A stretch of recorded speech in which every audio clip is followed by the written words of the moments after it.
I want to say welcome to another edition here of Conscious Conversations. Today we have a very, very special region that we'll be reasoning with the brilliant Tim Patterson. Uh, you'll learn about him as we speak. Tim, what's going on? How's everything, my man? How you What's doing? Yeah, I'm good. How you feeling doing? respect, man. Yes, Glad sir. to have you here. Thank you. Thank you. Yeah. There's so much history to cover, right? And we'll start. We'll start with Mount Vernon. Okay. Your time out there. Um, you were close friends with a prominent figure whose name's been circulating a lot, Yeah. P. Diddy, Yeah. right? And I wanted to ask, for those unaware, you were a part of the recent documentary there on Netflix. Yeah. You had a spot there. We don't really want to delve into that route. We want to talk more about the concept of humanity and inhumane behaviors, right? Mm. Early on, I just want to ask you, like, can you clarify Diddy's upbringing for those who are unaware? So Diddy's upbringing, to keep it all into a context, is a typical, well, almost typical upbringing for someone born in the 60s. Yeah. We were in a different era back then. Yeah. So what his upbringing, my upbringing was, I'm trying to really give you the best answer. His generation, his people came from Harlem, New York. Okay, my people came from Mount Vernon, New York, and Brooklyn, New York. So New York as a whole had a same thing. It had a same identity. It had all had something in common, no matter which borough you were in. It was a family-oriented atmosphere. You were either a hustler, you were either a 9 to 5er, or you were either, some kind of scammer, but into the game. Yeah. There wasn't too much legitimacy when it came to making extra money. So when you ask how Sean grew up, Sean was a different character because he grew up with everything, right? He didn't grow up wanting for anything material. So I was a kid who I had to save a couple of pennies here and there to get those sneakers. I didn't have abundance. So when I met Sean, I saw what abundance looked like. I saw what extra looked like. I saw what happy and fun looked like. Yeah. You walk in Sean's room at 3 years old and you're walking into FAO Schwartz. Yeah. I mean, literally. He's got he's got the air hockey game, he's got the pool table, he's got the Nerf basketball, he's got a Sony Trinitron TV with a remote control. Yeah. Okay, And the this is very first. yeah. And the remote didn't have a wire. Yeah. So picture me, I'm looking at this like, okay, this is what it is, and this is what it ain't. Yeah. You said the suit. Okay. Yeah. So, I looked at his upbringing like amazing, man. He didn't have peasy hair. He just didn't have the struggles that your average young black kid had Yeah. because he came up with resources. Yeah. His family had money, his family was known. Uh, Mount Vernon was kind of like a hideaway for him and his family because back then they were successful. They made their money and they got out of wherever they were and had a son to raise in the suburbs. That was the plan anyway. So my upbringing with Sean, we experienced a lot of firsts together. Yeah. First time going to church, first time going to the circus, first time getting haircuts, Yeah. first time going to take a drive over the George Washington Bridge. Everything was brand new, and rolling around with Sean and his mom was different than rolling around with me and my mom and my dad. Yeah. We had a very small perimeter of where we would go. Grandma's house, school, work. Yeah. But when you spend a day with Sean and his mom, you can end up on Broadway. You can end up at Rockefeller Center with ice skates on. You could end up at, literally, you could end up at the Wiz play that just opened on Broadway. Yeah. These are all facts. So my mind was blown before I was 10 years old, blown on what life could be.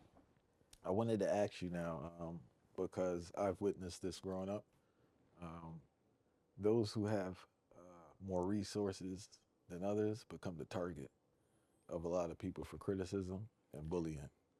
Was that his situation as a young person? Yeah, unfortunately, Sean just couldn't dodge what he had to face. He had no choice, to be honest with you. And what I mean by that, give it context, because I know the public sees him as monstrous. Yeah. I know they see him as a demon.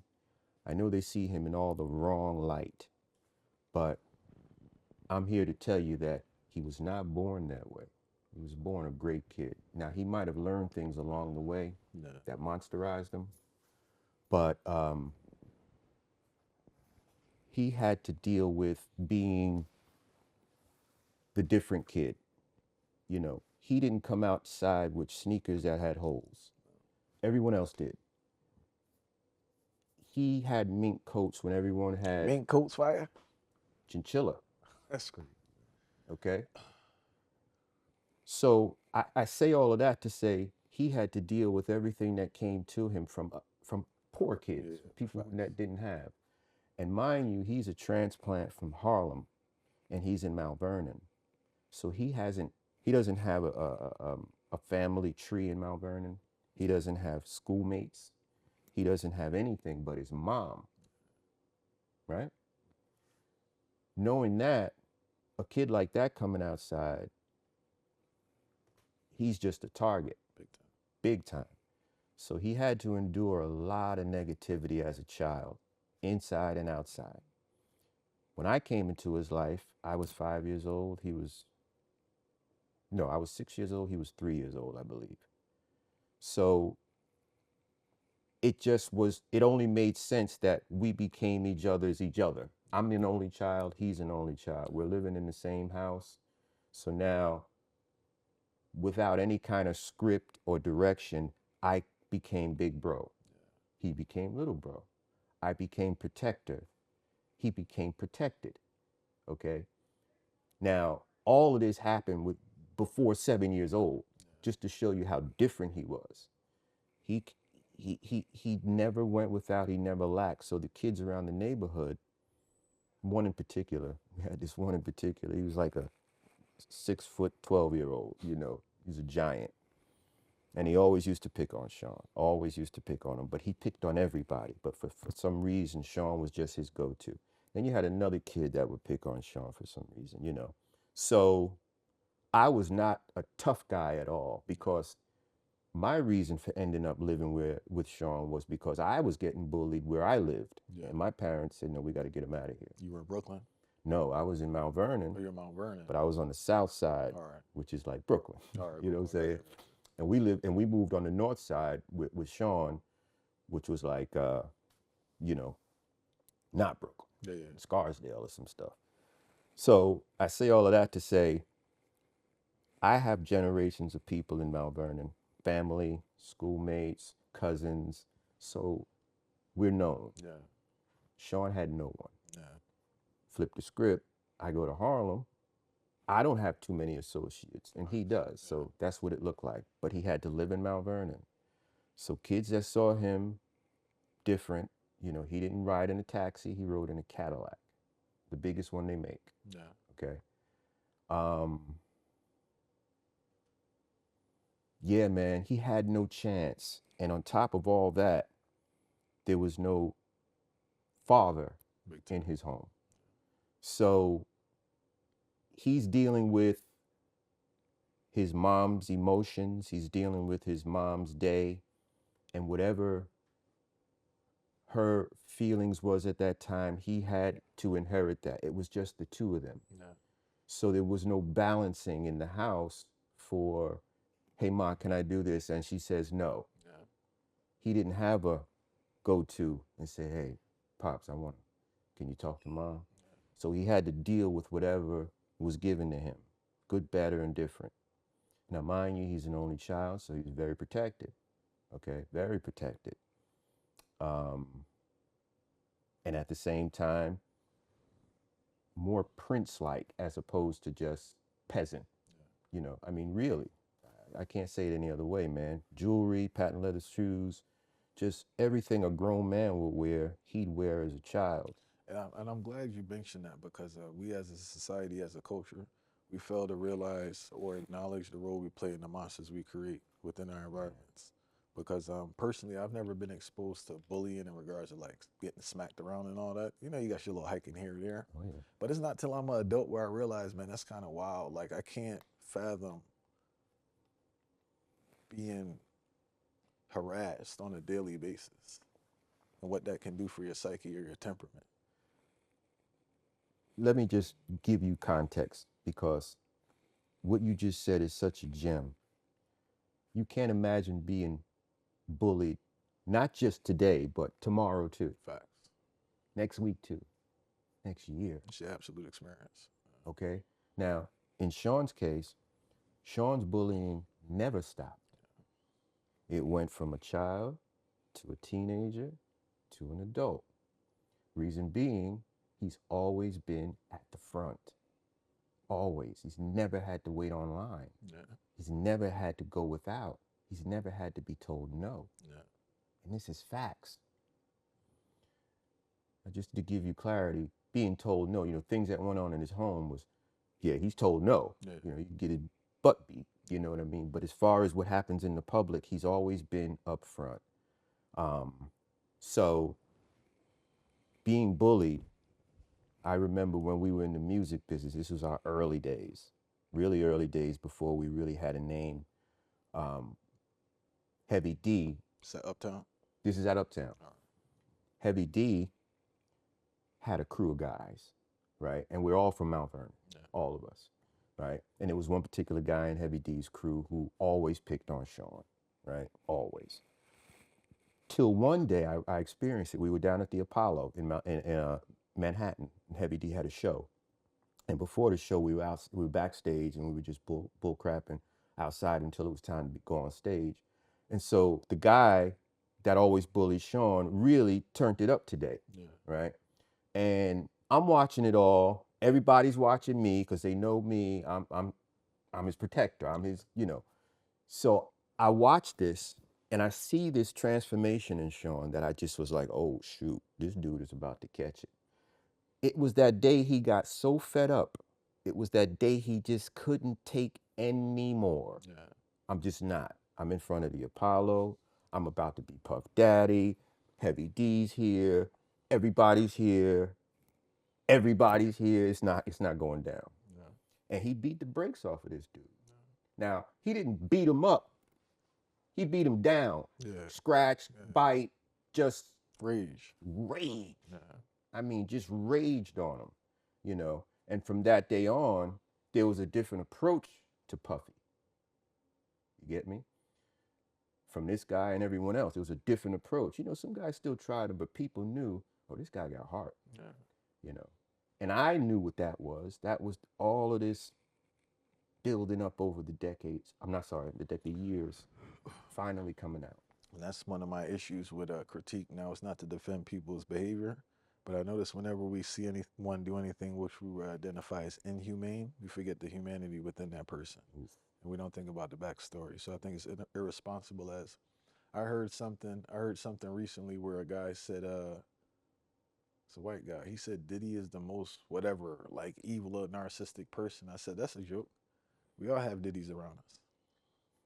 Thousands of them on a daily basis. You have them at your job, you have them in your family, you have them in your neighborhood, and you say nothing.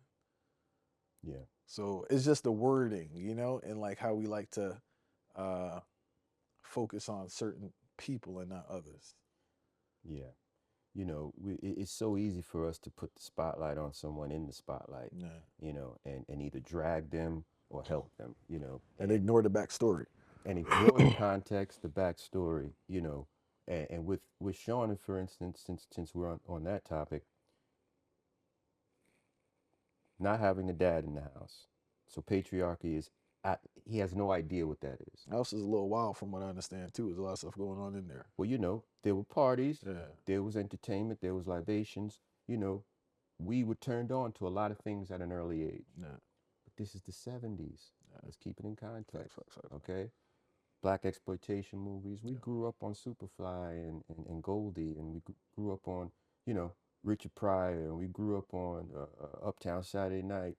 These, So the psyche was shifting into things probably that's not the best, best for you. and you know, Yeah, yeah, we're youngins, man. You know, so we're growing up on this stuff, and then we're introduced to the Brady Bunch. Like, whoa, where do they do that at? You know, that don't happen around here. So now we're starting to see a little white coming into the color, and this is our education, literally. This is our education of life. So our, and I say our, him and mine as well. Our mentality was to get money, okay, have as many women as you could deal with, yeah, all right, and dress fine and just be fly. This is our education, and we saw nothing wrong with that. I saw my dad dress good, okay, even though he was with my mom. So I, you know, whatever optics I had around me led to the way black kids were raised in the 70s. So if there was a party at his house, then you would get your people, your biggest people from Harlem, coming to Mount Vernon for the night, letting their hair down. yeah, Okay. And that was just regular for us. You know, we were part of the party. We did some dancing, we did some, you know, make people laugh, and then we were told to go in the room. yeah, But I mean, now I'm 5, 6, 7, 8 years old, and these are the prettiest women I've ever seen in my life. yeah, Okay. And these were some of the most masculine men I ever seen in my life. I mean, this is just, it's like a movie, man. You know? And they all have something with them. They're not lacking. yeah. Nice cars are pulling up. The perfume smells beautiful. The cologne smells good. The food is good. Everything is just good. This is the blueprint you're getting for your life. Man. Nah. You know, you ask yourself, why did I name myself butt naked? Yeah, You know,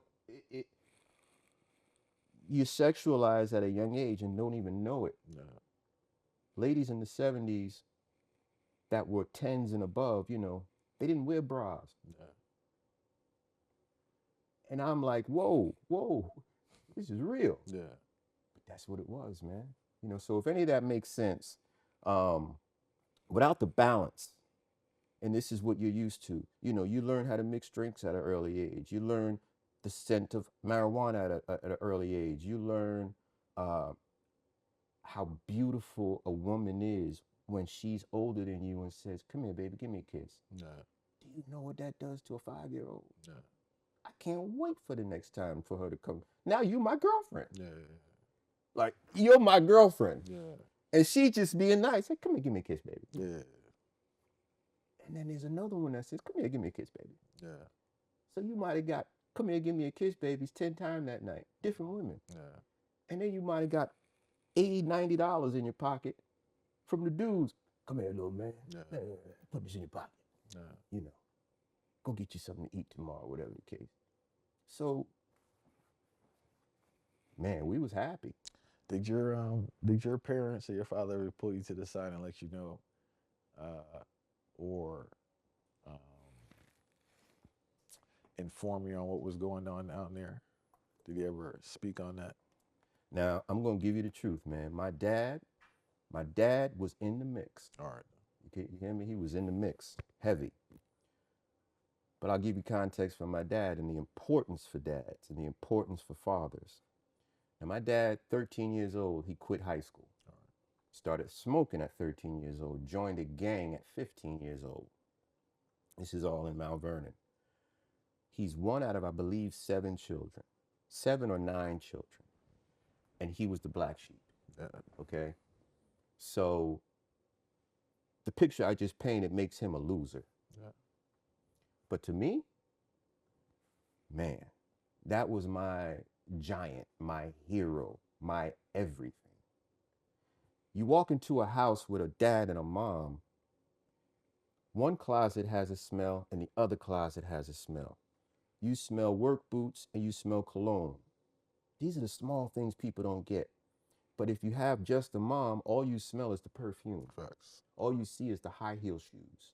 Okay? All you see is the female products. Yeah. So if you're rubbing lotion on yourself, maybe I wouldn't do that because Pops didn't rub lotion on himself. Yeah. You get me? So here's the importance of balance. Here's the importance of patriarchy. When you see your dad, he has a certain scent that's safe. Believe it or not, I'm not sure about your relationship with that, but he has a scent that's safe when you hug him or when you're in his proximity. And mom has a different scent. It's not safe. It's different. It's just, to a boy, to a man, it doesn't fit. Yeah. It doesn't fit. For some reason, dad's scent, dad's movements fit, and you're comfortable with it. So if there's a bump in the night, you're not really tripping because dad's home. Facts. If there's a rat running around, you ain't tripping. Yeah. Dad got the spear. Yeah. You get me? Yeah. But let's take dad out the equation, and let's just leave me and mom. You see the rat, all hell breaks loose. Big time. Yelling, tables, drama. Oh my God. Yeah. Tire gets flat. Call uncle. Nah. This is just reality, man. Facts. You get me? So, reason I say Sean really didn't have a chance is because, number one, he stood out in the crowd because he was just so fabulous at a young age. Number two, there was no patriarch in his life. The closest to a patriarch he had was my dad. Yeah. My dad was the man of the house. Okay? And number three, he didn't understand what it meant to be hungry. Yeah. Ever. So why isn't that mine? Yeah. Why isn't that mine?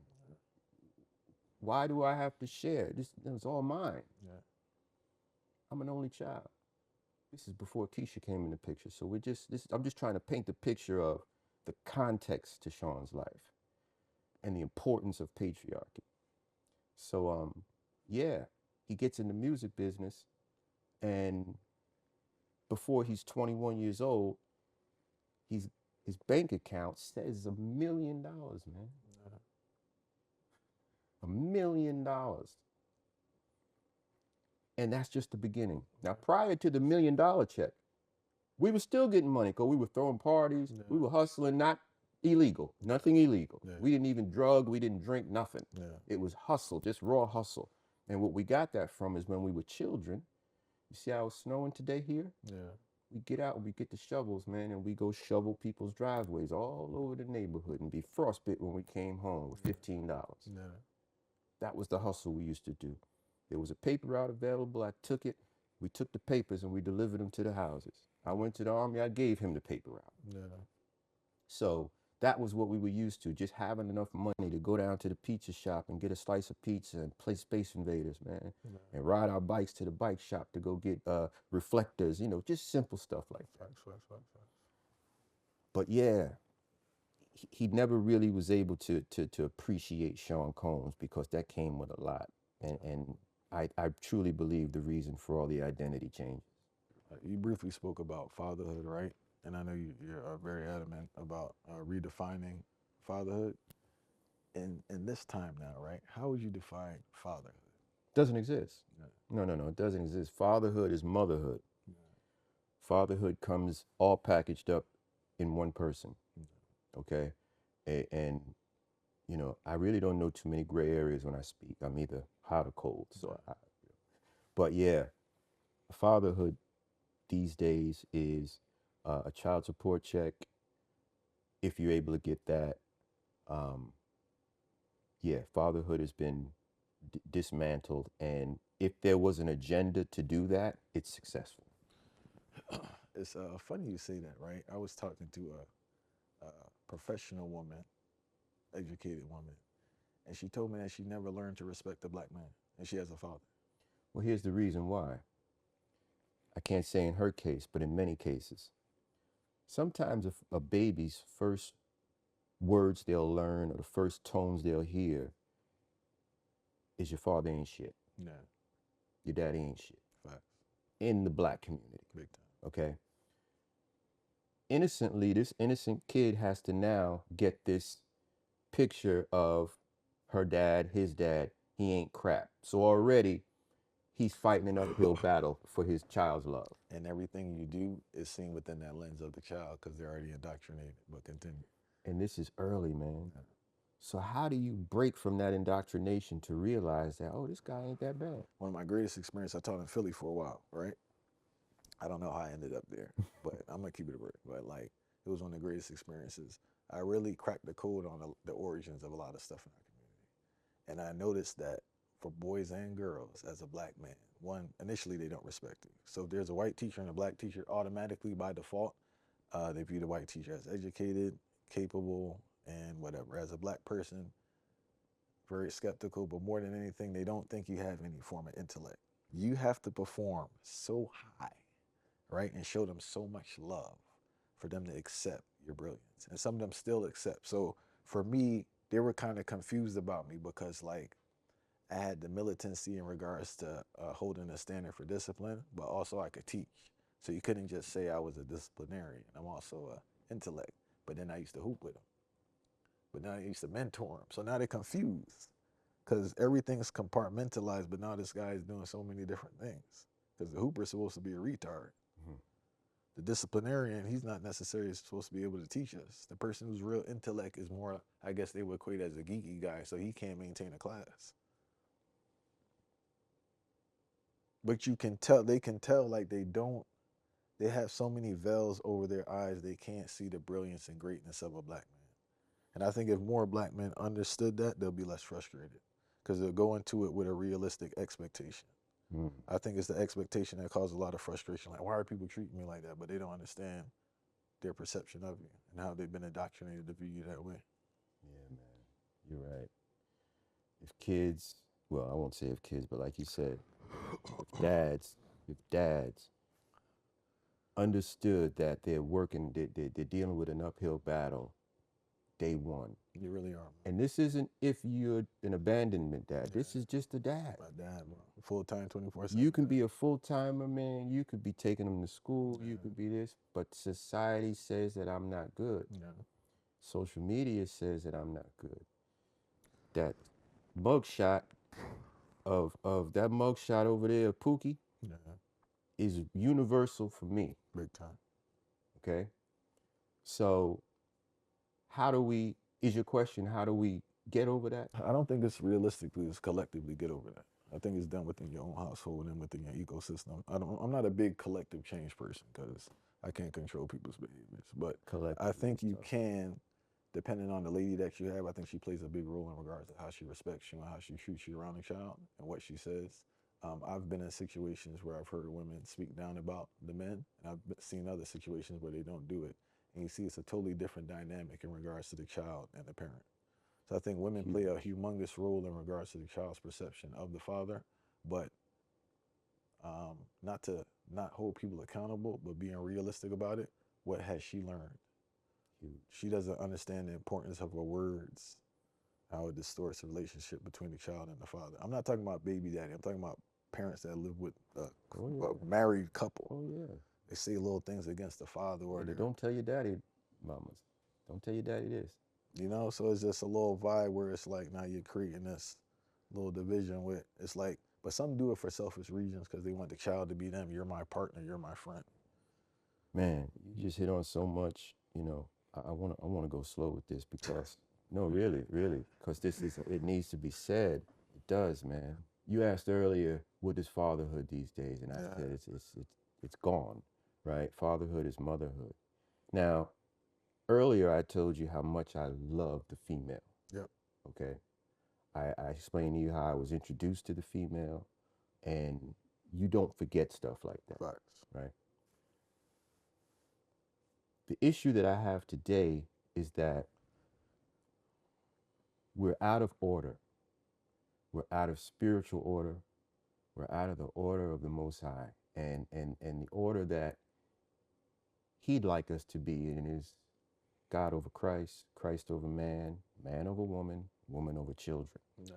That's the spiritual order of life. And that is what's supposed to keep your household a household. But when you have that order broken, it just seems today that there are some moms that think they could get straight from the main line. That's not how it works. You have to get it from your man. You have to get it from your physical father. You get it from your spiritual father. You got to get it from your husband or that person that you've put trust in.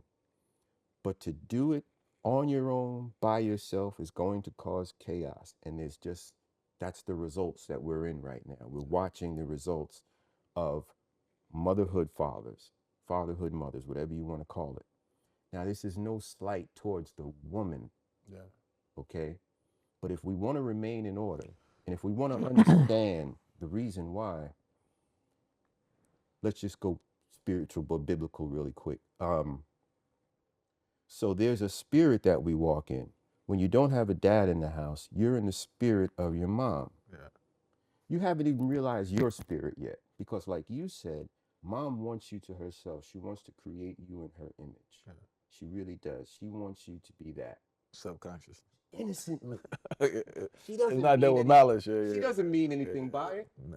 But this is the love she has for her kid. This is my kid. It's not our kid. It's my kid. Okay? So going back to Sean, for instance, all he had was mom. And now we're seeing the results of that. And sometimes we become who we hate. Yeah. Sometimes we become a victim of Stockholm syndrome. Sometimes we start to love our oppressor. Yeah. And that's been the case with a lot of us.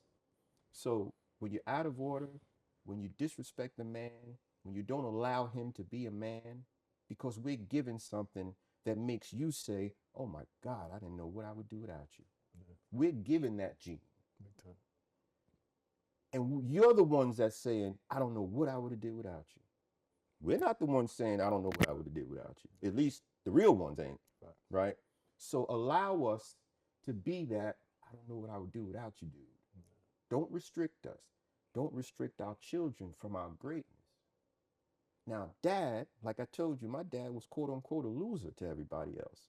But man, he taught me so much. He taught me how to tell the truth. My mom taught me how to lie. Yeah. That's just real, man. Yeah. Phone ring, tell them I'm not home. My children were born in the 90s, right? Early 90s. Two boys. And during that time, when my first son was born, I was interning at Uptown Records, making $107 a week. Right? Do the math. $107 a week, interning for Sean. I got a kid on the way. Did you at least have a place to stay, or you had to? Mom's. All right, cool. I just want to make sure. At least you weren't responsible for your rent. All right, I just want to make sure this man at least had a place to stay. So, at mom's, man. All right. And she was at her mom's. You know, right. you know the vibe. So, my story, intern. I worked for Andre Harrell. I was on the cusp of something, man. I was right on the cusp of something, right? But I wasn't there yet. The kid wouldn't stop growing, wouldn't stop, just 8, 9 months. So it came to where it was time to have the child, and I'm still making $107 a month. So the child is here now, and it needs crib, it needs bassinet, it needs car seat. It needs. Yeah. It needs, man. $107 a week ain't gonna get it. Yeah. So I had a choice. I knew everybody in the streets. I could have took that route. I decided to stay as an intern and work my way up from an intern to a director, from a director to a VP, from a VP to a president. But all of that took time. Yeah. So I had to take this ego of mine I had and this pride of mine I had, and I had to kill it. I had to kill it in order to get the bassinet, in order to get the car seat, in order to get the crib. I had to go to Andre Harrell one day and sit him down and say, hey, man, I got a baby on the way. Yeah. You know, and I can't provide yet. I'm not asking for a raise. I'm not asking for a better job or nothing.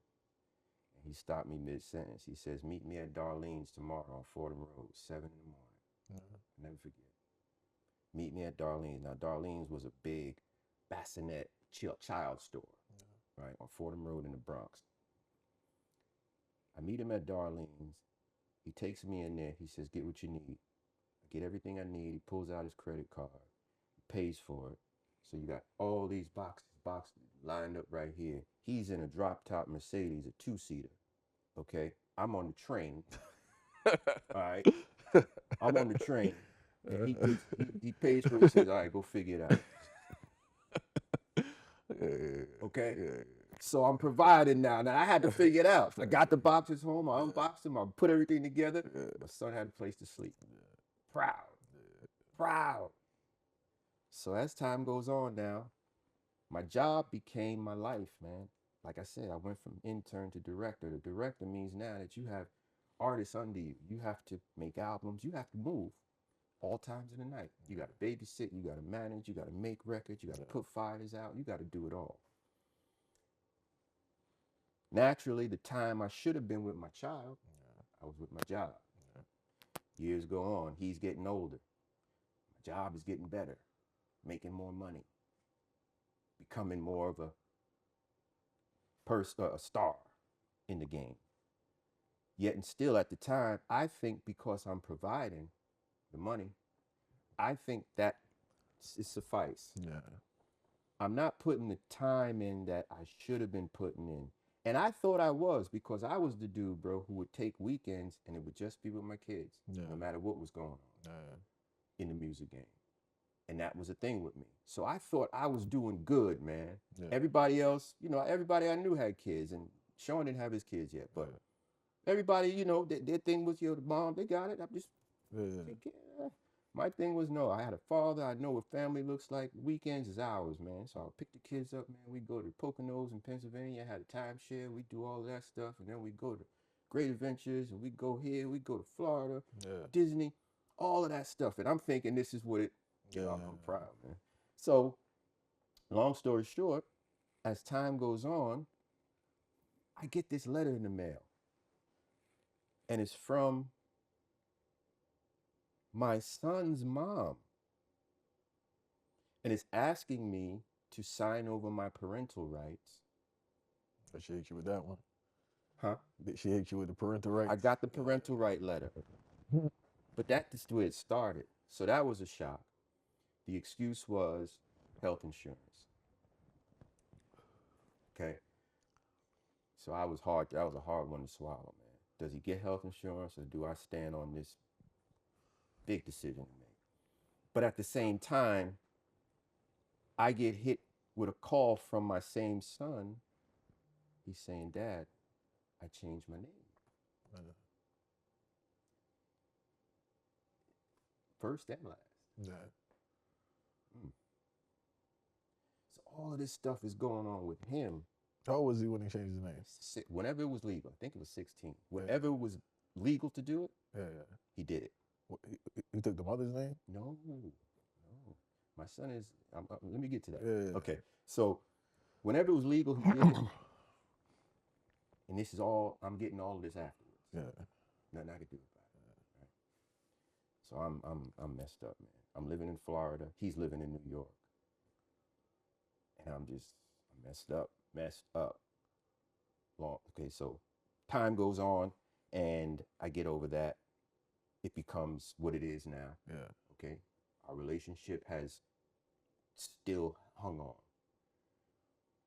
It's just that you always have this feeling in you, like, this is where my bloodline cuts off. This is where my last name cuts off. This is where it all cuts off from here. And you're the one that could have provided it. Because my other son was gay. So he didn't really have the same outlooks as me. He would have adopted. He would have done something like that had he lived. Time's still going on. My first son, now he has a whole different identity. Time is going on. Our relationship is still intact. Great phone calls, great visits. And here comes grandson number 1. Wow. Here comes grandson number 2. Grandson number 3. Grandson number 4. But mind you, prior to all of these kids happening, he told me, he said, Dad, I want to have 5 boys. 5 boys. And my son stayed in order. His reason to me for changing his name and to going against me is because he thought I was raising him wrong. He said, Dad, you had me around women. Yeah. Dad, you encouraged me to have sex. Yeah. And he's telling me this stuff, and I got to listen to this, man, and he's right. Yeah. Dad, you weren't in line with God. Yeah. Now, my son is God. I'm telling you, he's the next thing to God. He is Yeah. so into it. So what he did, he showed me something, man. He went and he found him a girl, found him a virgin. She was from the church. Yeah. Pretty as all everything. And he told me, he said, Dad, I found my wife. Yeah. She didn't even know yet. Yeah. I said, well, that's, you know, I'm with him. That's good. Her name is this. I'm going to marry her. And I'm just telling you that now. I said, well, Dad, go on. You sure you want to get married this early? You know, I'm giving him all that. You sure? Yeah, You sure? Because I done been through it. Yeah. I know what it looks like. Yeah. But I know what it looks like from a fallen state. Yeah. Facts. He's in order. Yeah. He says, no, I want this. I definitely want this. So I'm supporting him. And what does he do? He figures it out, man. He gets the girl. She's resistant. He figures out how to marry her. Engagement ring was gifted to him from a jeweler. Yeah. I mean, the kid is just God's son, you know. So I say all of that to say this, man. My fatherly duties, I slipped. I let hip hop and I let the music and I let my job supersede what I should have been doing. No. Now, if you want to give me grace, okay, I was 20-something years old. No. I was a jit. I was still running around.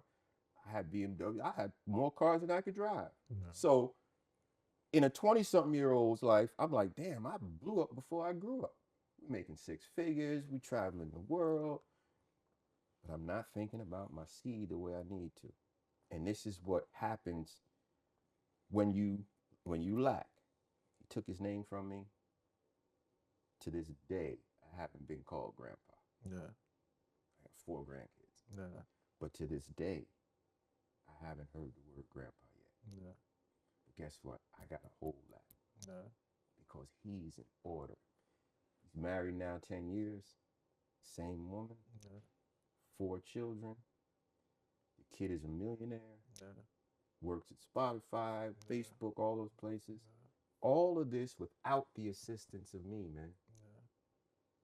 So I want to ask you now, right, as a man, because I know a lot of times fathers, one, you demonstrate the highest level of accountability where it's not like you're not beating around the bush and you saying it is what it is, right?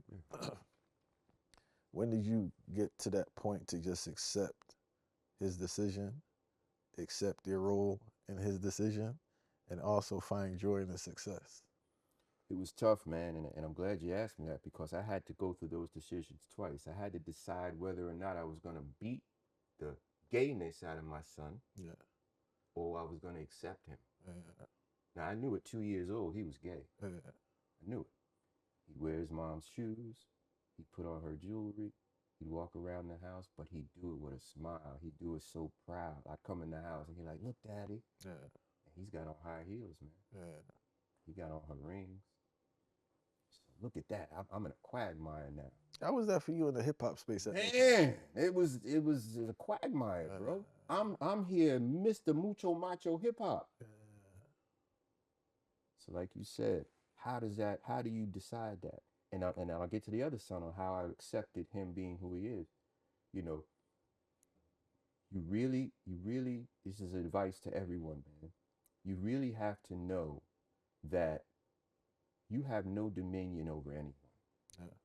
I don't care if it's your children. I don't care who it is. These are spirits of their own. You can't enforce your will on someone and expect that to be a good turnout. It's a bad turnout sometimes. A lot of times. You just can't impose yourself on people. So because I had a father and because I knew rationale and because I knew reasoning and because I'm Rasta, you know, we bring reasoning to the argument. We don't bring guns. I had to accept the fact that my son was living in a spirit of a gay person. Maybe because of my absence. Maybe if I was there, just maybe, he might have turned out differently, or maybe he was just born this way. So instead of me trying to reverse what he was, I had to go with it. And I supported it. So I had to talk with him one day. His name was Timmy Jr. Yeah. I said, Timmy, do you like boys or girls? He said, I had a girlfriend in fifth grade. Yeah. This is how he answered. He said, I had a girlfriend in fifth grade, which means, okay, but do you like boys or girls? I like them both. Yeah. So that's when I had to come to grips with, this is what it is, man. And it wasn't easy, bro, I'm telling you. But it's something that I to this day, I'm so glad I did it because I don't feel any kind of guilt or remorse. I didn't stop. I didn't impose myself on them Yeah. in a way of taking away their spirit. Now, I could have been present Yeah. a whole lot more. I could have said, no, I'm not going to go to LA. I could have said, no, I'm not going to go to Germany. I could have been present. I could have been at the birthday parties. I could have been at the firsts in their lives. But I decided to go get that money. Yeah. With my oldest son, when did I accept him having his own identity and having his own generation, if that's what you want to call it? I accepted it when I accepted Christ 100% in my life and understood who we are as Christ's children. Yeah. Without the Most High, I probably would have went a whole different way. I would have spiraled a whole different way. Yeah. Because, as a man, you have no idea what it is to be stricken from your name and it didn't come from a slave owner. Yeah. That's something else, man. We learned that we don't have our names because the white man took it. So we know how to deal with that. But when you're stripped of your bloodline and this and that because of your child, that's heavy, man. Yeah. And I had to realize that I had a lot to do with that. Are you guys cool now? Oh, we're cool, but Yeah. we're not where we need to be. Yeah. And I can't beef, man. Yeah. I gotta just wait time. I gotta just wait for him to either come back or not. Did he ever clarify the source of the resentment? Is Yeah. Oh, yeah. Man, these things were light to me, man. Yeah. Light. Yeah. But to him, it was heavy. Yeah. There's two instances. The first instance was my son is an amazing instrumentalist. He's a great drummer. He's a percussionist. And during high school, he was the guy when it came to the band, right? So there's this college that he wanted to go to. It's called Berkeley. It's up in Boston, School of Music. And me already being in the game, I get the college, I get that whole journey. And I get the small town guy thinking that I'm better than everybody. I get that because I've been there. This is a dad's thing, right? So I tried to just, explain that to him that, hey, why don't we try this community college for a year or two? Why don't you be the man there? And if in case Berkeley should become a scholarship or still become a need, well, we'll visit that. But right now, to spend $40,000 a semester and you're pursuing a drumming career, take it from Pops, that's not going to be a thing when you graduate. Yeah. It's just not. Technology, the demand, all that, And if it is a demand, you'll find yourself on cruise ships and you'll find yourself in back pubs making the rent. Facts. At the time, he couldn't accept that. He needed to go to Berkeley. And I told him, fine, here's the way that you go to Berkeley. I'll send you to Berkeley. If you should leave Berkeley and not finish your 4 years, your tuition is on you. Yeah. If you stay at Berkeley, tuition is on me. Yeah. Lo and behold, first semester, I got the phone call. This thing is tough, bro. I don't know, Pop. Because now music becomes a job. It doesn't become love. It becomes reading it. It becomes deciphering it. It becomes schoolwork. Yeah. You just ain't jamming. Yeah. You barely jamming. Yeah, theory. And when it became that is when he saw I might have bit off a little more than I can chew. Yeah. And I kept my promise. Tuition's on you. Yeah. And he struggled. Yeah. He ended up leaving that school and going to seminary in Pennsylvania. Big difference from music to Christ. Yeah. And he finished seminary. Yeah. And he became ordained. And here he is today, in order. Yeah. Right? So that was one of the glitches in our relationship. And the other glitch was I had a pornographic CD, Yeah. DVD in my room when I lived in Florida, and he had visited one time, and I showed it to him, Yeah. not in the DVR. I just showed it to him Yeah. and asked him, "You want to check this out?" Yeah. And he didn't want to check it out, and he was offended so Like you, bad yeah. that my dad would do this. Yeah. Now, mind you, I didn't think there was nothing wrong with it Yeah. because me and my dad would share Yeah. female stories Yeah. like it was nothing. Yeah. Just goes to show you, man. You know, different days, different generations, different views. This is why you can't, you have to let people be who they are. You got to let them fly, man. Yeah. And you got to meet them where they are. You can't impose yourself on people.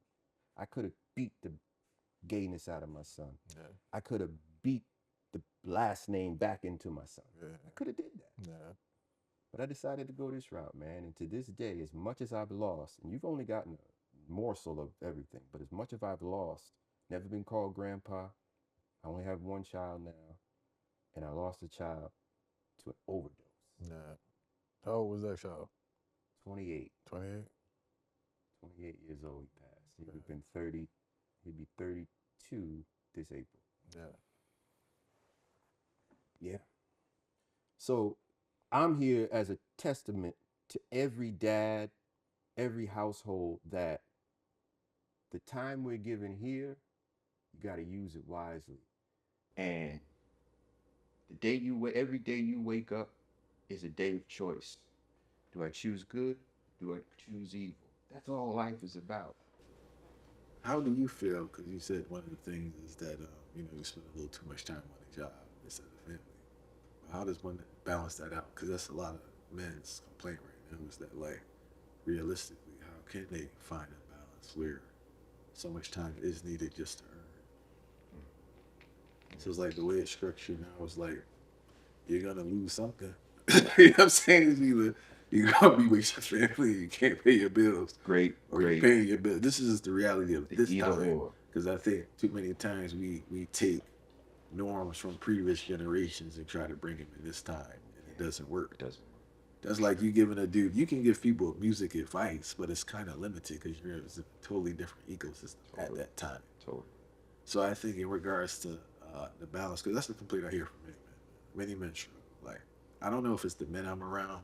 I'm around good guys. I'm around good family guys, um, husbands, fathers, right? And one of the complaints they had is finding that balance. I know, I can speak in my own personal life.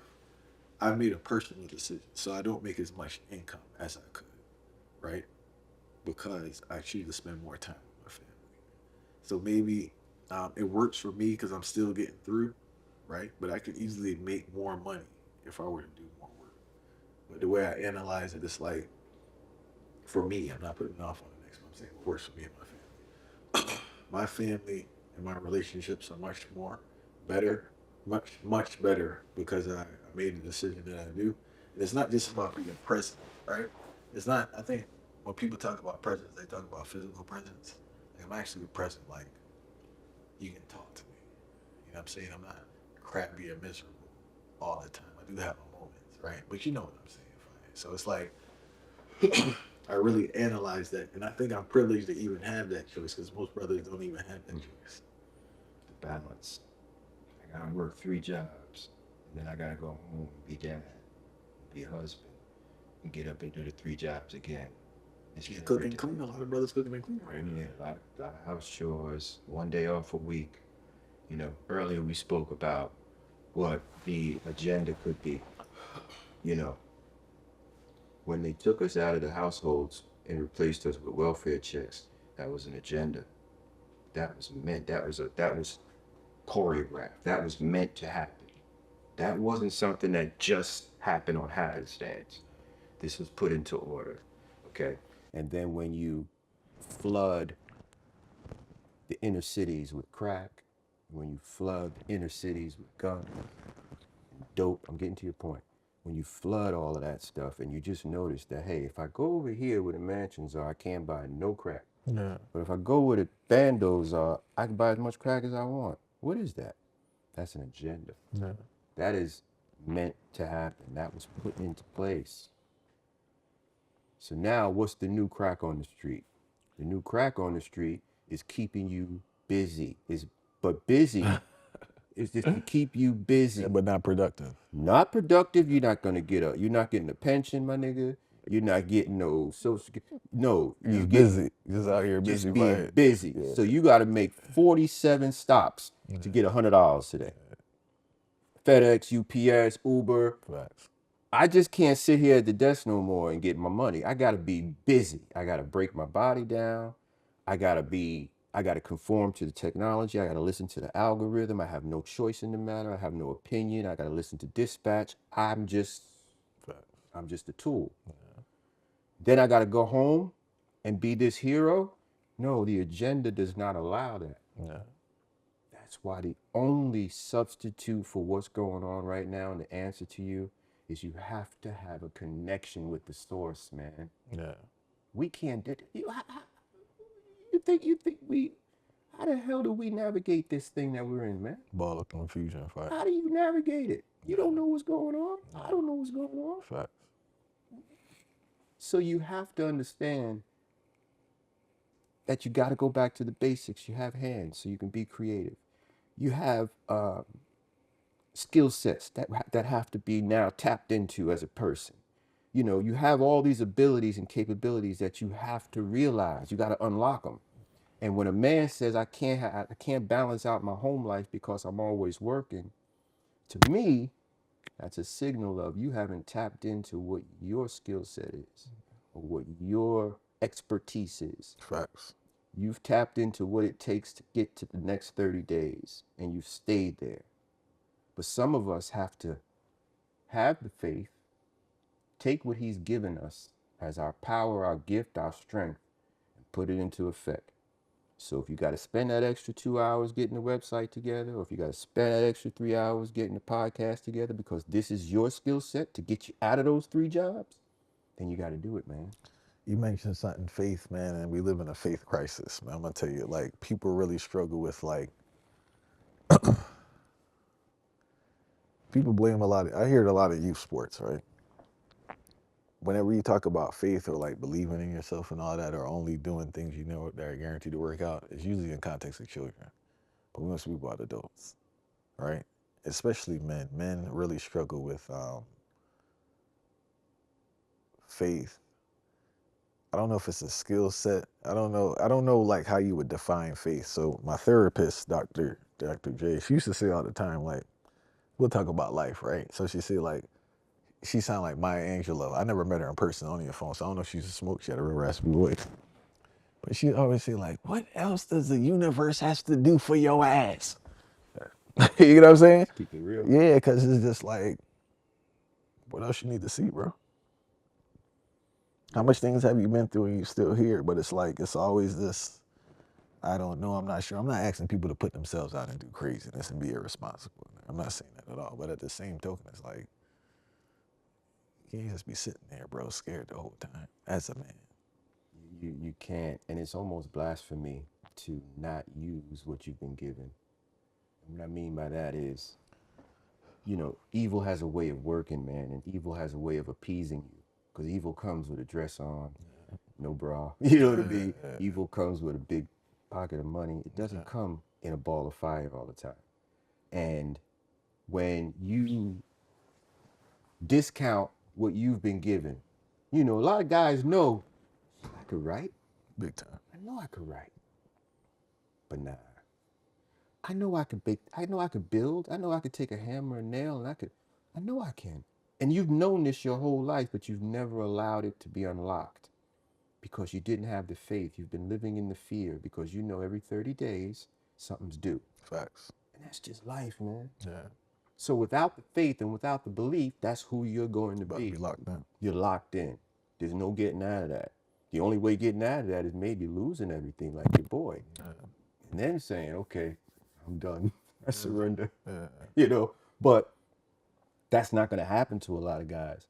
And the world we're entering into now, if you ask me, you know, we're living in this what they call singularity world where if you know anything about what's happening AI, computers, technology learns at a rate so fast that if one robot learns how to put the fork in the drawer, whatever system he's attached to, Facts. they all learn at the same time. Facts. So you got 1,000 robots that are learning at one time, where man might take a 6 months course to learn One person. one person. So just look at the we're not efficient anymore. We're almost not necessary. Yeah. Collectively as humans. We're just not necessary when it comes to production anymore. Now, we are valuable. The black man, let's just talk to the black man. Black man's value. A lot of people say the black man has no value. You know, he is just the bottom of your shoe, and the black woman has no value. You know, but our value is in athletics and incarceration. Yeah. That's where we're really valuable, man. Big time. Big time. So that's where we're used, and that's where we're bought into that. We're kind of like led down that road. So to be a rapper nowadays, I gotta have my kit, my rapper kit. I gotta have my felony. I gotta have my body. I gotta have my jewelry. I gotta have my. I wanted to ask you, because things seem like they swapped, and you would know more than me being in the industry. When I was younger, I realized or I noticed that rappers got in trouble after they became rappers. That was like their first. I don't know if it was the environment. I don't know if it's the fact they was saying this stuff all day and it became reality, but most people didn't have any charges until after they became a rapper. Now it's the opposite, from what I understand and what you're saying. Is it a validation? Is it pressure from consumers now? They're looking for such rawness. Like, what do you think is the reason for this? Well, you look at the vibration, man. Yeah. You know, at one point, music consisted of melody. It consisted of something that when you hear it, it does something for your love, your uses. It does something for your hormones. Yeah. You know, music's vibration now does different. It triggers your anger. It triggers your demons. It triggers your dark side. It triggers your let's go kill a nigga, right? And that's the vibration we're on now. So the incarceration rate has raised because what I'm listening to and what I'm vibing to doesn't cause me to call up Michelle. It caused me to call up Pookie and like, yo, let's go catch a lick, man. I'm listening to this, boom, boom, boom, nigga. I'm ready. I'm amped. Okay. Don't get me wrong. Back in the day, there were rappers that came into the game with felonies and misdemeanors, but like you said, the majority is it's so ramped up now because that's our value. Our value is in signing the deal, making the money for whoever, for they. And then once everything has been wringed out of us, I'm talking about dry, they've gotten all they could get out of us. And the next man is coming up. Now our value is in scandal. Yeah. They're gonna date, they're gonna put me with this girl and they're gonna figure out how to have us be a scandal. Yeah. That's media attention. And then once that is ringed out and we did Dancing with the Stars and we did Cooking with the Chef, right? Now they gotta get us up out of here. Yeah. So it's either gonna be a suicide or it's gonna be a hanging or it's gonna be an overdose because they still own me. So post life, I'm even more valuable. I wanted to ask two things, right? So I was listening to Otis Redding in the car recently with my daughter, and I was trying to tell her he was a 20-year-old man. You know the man sound like a 40, 50-year-old man, right? Yeah. We listen to These Arms and Minds, like a live version. So we give it a rundown on what happened, right? So I want to ask you now from a business standpoint. Obviously, an artist is more valuable in death than life, especially depending on the deal, right? So like, who gets the money? Like, say Otis read it now, right? Say he didn't leave a will, or any artist. They don't leave a will. The marriage, say the relationship thing is kind of shaky. They're in between people. Who does the record company pay royalties to, or do they keep? How does it work? Do they pay a lump sum and keep the royalties over time? Like, how does it work when someone dies? Good question, man. So there's a account that they hold. All right. Called a black box account. Imagine that's called a black box account. Called a black box account. And the black box account is where all the money goes that hasn't been decided yet. All right. So you and I made a record. Uh-huh. You produced it, I rapped on it, right? So we should be getting 50-50. Split. We should be. Yeah. But you might want 70% because you're a bigger producer. And you're saying, yo, man, I'm putting you on with this song. You just a rapper. And I'm like, nah, nigga, I got to get 50. So we can't decide. So the publishing company is calling us up, the label's calling us up, copyright's calling us up. We have to legally file these papers on who the splits go to, where does the money go? And you guys can't decide, okay, those royalties go in the black box. Sometimes you got records that were made by 5 or 6 producers, and they all can't get along with what percentage one is owed.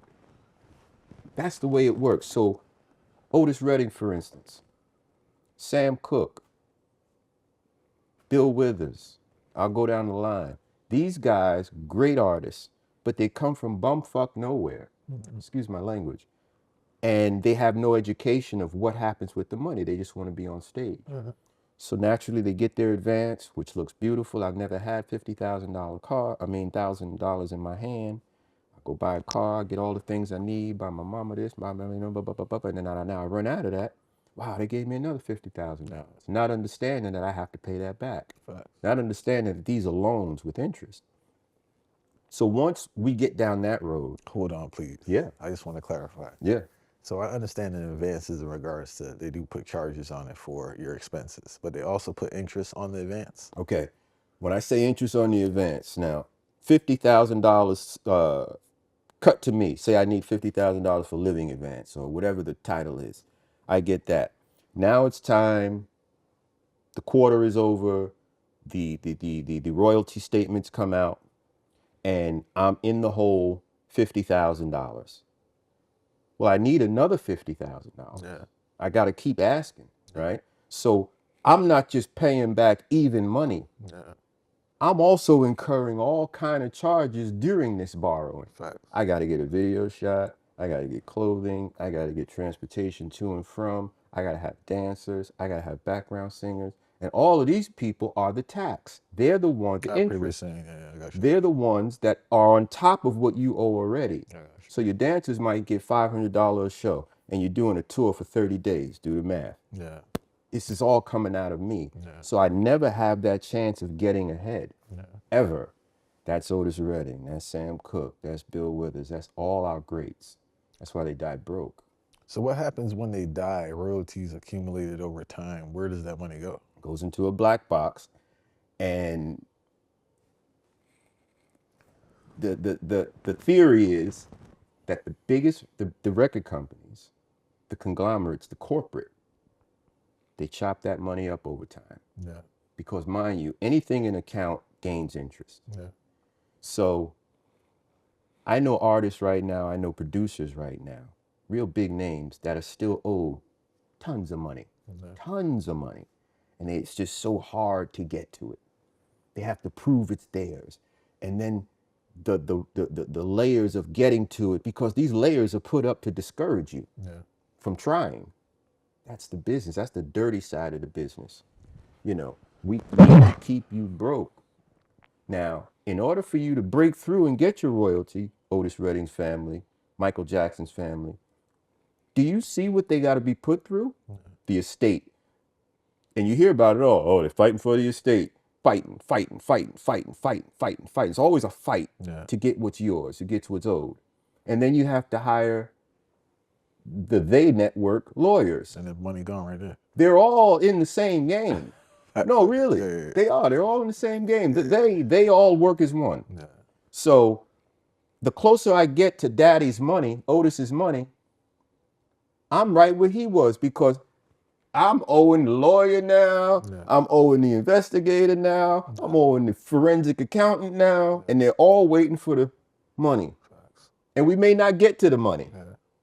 So there's a black box account. It's called Black Box Royalties. You could look them up.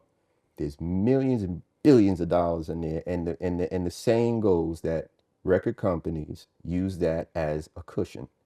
to distribute amongst themselves or distribute amongst the executives in order to have their bonuses and this, because the confusion with completing a song and getting the royalties sent to the right place is almost impossible. I wanted to ask in regards to split sheets, right? I've heard numerous engineers and producers speak about the importance of not having certain people in the studio when you're creating a song. In your experience, have you been in the studio where a hit song where the friend or the girl all of a sudden claims that they contributed to the song? Yo, you should say they instead of hey. And they expect now that they should get credit and royalties? Countless times. It's all the time, because when you're in a creative environment, it's a vibe. You're not thinking about business. It's a vibe. And sometimes if you're the person on the mic, you need a word. Yeah, need a little strength. And you might ask, yo, what should I put there, dog? What should I put there? And you might come up with the joint, right? So now, 10 weeks later, the record is out. That shit is a hit. You on tour with it, nigga. Remember I gave you the word? Yo, I gave you the word. If it wasn't for me, nigga, it wouldn't be that. And now here we go. You're not on the split sheet. So now I got to either I got to pay you out of mine, or I got to get everybody involved in the split sheet to agree. And they don't even know you from nowhere. They don't even know this nigga. You might. So they're not going for it. Yeah. Where does that end up? Either in litigation, or now they'll put it, the dude that added a word will get a lawyer. They'll put a cease and desist on the record. They'll stop it from making sales. They'll put it in escrow until we get this figured out. And it never gets figured out. Yeah, man. You got to watch. This was back then, 80s and 90s. So I could tell you now it's probably even worse. Yeah. Because the abundance of records being made now, back compared to back then, it's no comparison. Nah. You know, everybody's contributing. Nah. The dog might bark and want his royalty. Yeah, facts. You know what I'm saying? My Biggie, my Tupac, Smooth Hustler, Nas, the whole vibe. And I was always intrigued. You mentioned early B earlier in regards to rhyming. So I listened to Biggie, your early B, all those guys, and I was always intrigued at Biggie's rhyme scheme and ability to tell stories. And after watching the documentary, right, if you're exposed to jazz on that level, getting theory directly, indirectly, it seems like he's rhyming on a jazz beat in a sense, right? And that makes him so dominant in the lane. I also once heard you say that he was the most genuine person that you ever met. I wanted you to elaborate on that. So I'll start with the jazz influence and stuff like that. And people will get offended by what I say, but it's just true. You'll find that what you found in Biggie, you find that in a lot of Caribbean artists, and a lot of African artists that are out of the United States. Caribbean, it's the timing, it's the melody, it's the being able to put 10 words where only 2 fit. Yeah. It's the ability to be able to have a double, triple entendre here. You know, it's the ability to make something out of nothing. It's just that Caribbean way of producing. And with Biggie, okay, he had jazz, but if you know anything about Biggie, the jazz he didn't listen to is jazz. I don't have beats. Yeah. I don't have nothing. So whatever I have, and make it work. I gotta make it work. Yeah. And then when I get a beat, I'm coming with my jazz influence and I'm gonna put it on a hip hop beat, and it's gonna sound different than this guy's joint. Yeah, facts. He's coming with it from a boom bap perspective, straight from the projects. He might not have the melody. He might not have the entendres, the punchlines that I have. He might just be on 1, 2, 3, bump, 1, 2, 3, bump, and I'm on bump, bump, bump, bump, 1, bump, bump, bump, bump, 2. I'm on that. Yeah. And you get that from a lot of Caribbean artists. Busta Rhymes, you know, Busta Rhymes will put 10 words in where they only one's supposed to be. Facts. You know, Biggie, another example. I can go on, even with the producers. Why do you think that's the case? Because, you know, Caribbean people just tend to make something out of nothing. They work harder, man. They work harder. They're more innovative. They take a butter knife and use it as a screwdriver instead of a screwdriver. Yeah. And you get the same result. You know, Caribbean people will look under a bonnet or under a hood and fix the problem with no tools. Facts. Yo, grab me the thing there and the thing there. And it's fixed. So they're really innovative and creative like that. When I think, and I don't want people to blast me on that because, you know, when you talk about the African American Caribbean thing, but the thing I've noticed is that, like, you see when you don't have any, you know, social nets within your environment, so I figure it out. it, man. There's no backup. I think the backup cuts away the creativity and it cuts away the determination. Not in all. Well, it But puts it's like, laziness. yeah, It it's gives kind you a of reason to be lazy. at the back of your head. It's like, man, I kind of have, like, when you have no way out, like literally no assistance. There's no Zero. welfare. There's no housing. There's not fire right now with the hurricane. People still ain't get assistance. Okay. It's on the way still, but it's just like, but people are figuring it out. I'm not saying that's a good or bad thing, but when you're put in that position to figure it out as a human being, most times you're gonna figure it out. Yeah, you know, Caribbean folks are very resilient. You know, I think we can learn a bunch, us as Americans. Now, I'm a born American. I'm a Jamaican. Okay? But I'm an honest Jamaican. I've been doing it since a child. I probably know more about, you know, the Jamaican heritage and the Caribbean heritage more than a lot of other Caribbean folks. Facts. It's just, it's who I am. So, but with American folks, you know, we can take a page out of that book by going the extra mile, being resilient, not giving up, not being lazy, and not depending on who? Babylon. Yeah. You know, those people don't depend on the system, man. There's no system to depend on. That's what I'm saying. There's, like, there's yo, nothing to depend on. There's It's like like, nothing. yo, we you got know? y'all got child support. We don't, y'all get snap. And you know what? That's I tell people too, man, because me and my brother had this conversation, right? So my household is two out of black men, two progressive people, which is not the norm. You know, my household is 2 out of their kids in regards to progressive people. Gotcha. Right? And you know that's not really the norm, especially the environment I came in, right? East Orange North. And I think with my pops, man, is that's like I saw firsthand a different type of hustle. So I can't put that on the next man. That's why I can't really criticize the next man because I don't know what he was exposed to on a daily basis. You get what I'm saying? 100%. So it's like I saw that, so I figured that's the norm and I replicate that behavior. But the next man wasn't exposed to it because my pop's not a normal man. Right. You get what I'm saying? I saw the man down and out and really bounce back. And I think that's the greatest lesson I learned subconsciously. With no system. No system, fire. No help. Yeah, it is. And like I saw it. Right. Like the man down and out, bro. Like world tumble down, Roach Motel. And he bounced back. I saw it with my own eyes. So I think that's the greatest lesson. I really internalized that because that's how I live my life. He didn't stay down. He got up, you know. And I think that's one of the genes that Americans might be missing. Because once we're down, we look for the assistance. We look for the subsidy. We look for the soft landing, you know. And 9 times out of 10, we'll find it, whether it be through a female, whether it be through the system, whether it be through just hustling, you know, we'll find that way to get to the next day without really going within and using our resources. And I think with Caribbean folks, with African folks, you know, black folks that are not from America, they figure it out, man. You know, I go hang out in Costa Rica a lot, man, and I watch how these people live, and they have just enough. And when I tell you, don't worry about them. Don't worry about you. Worry about yourself. They're good.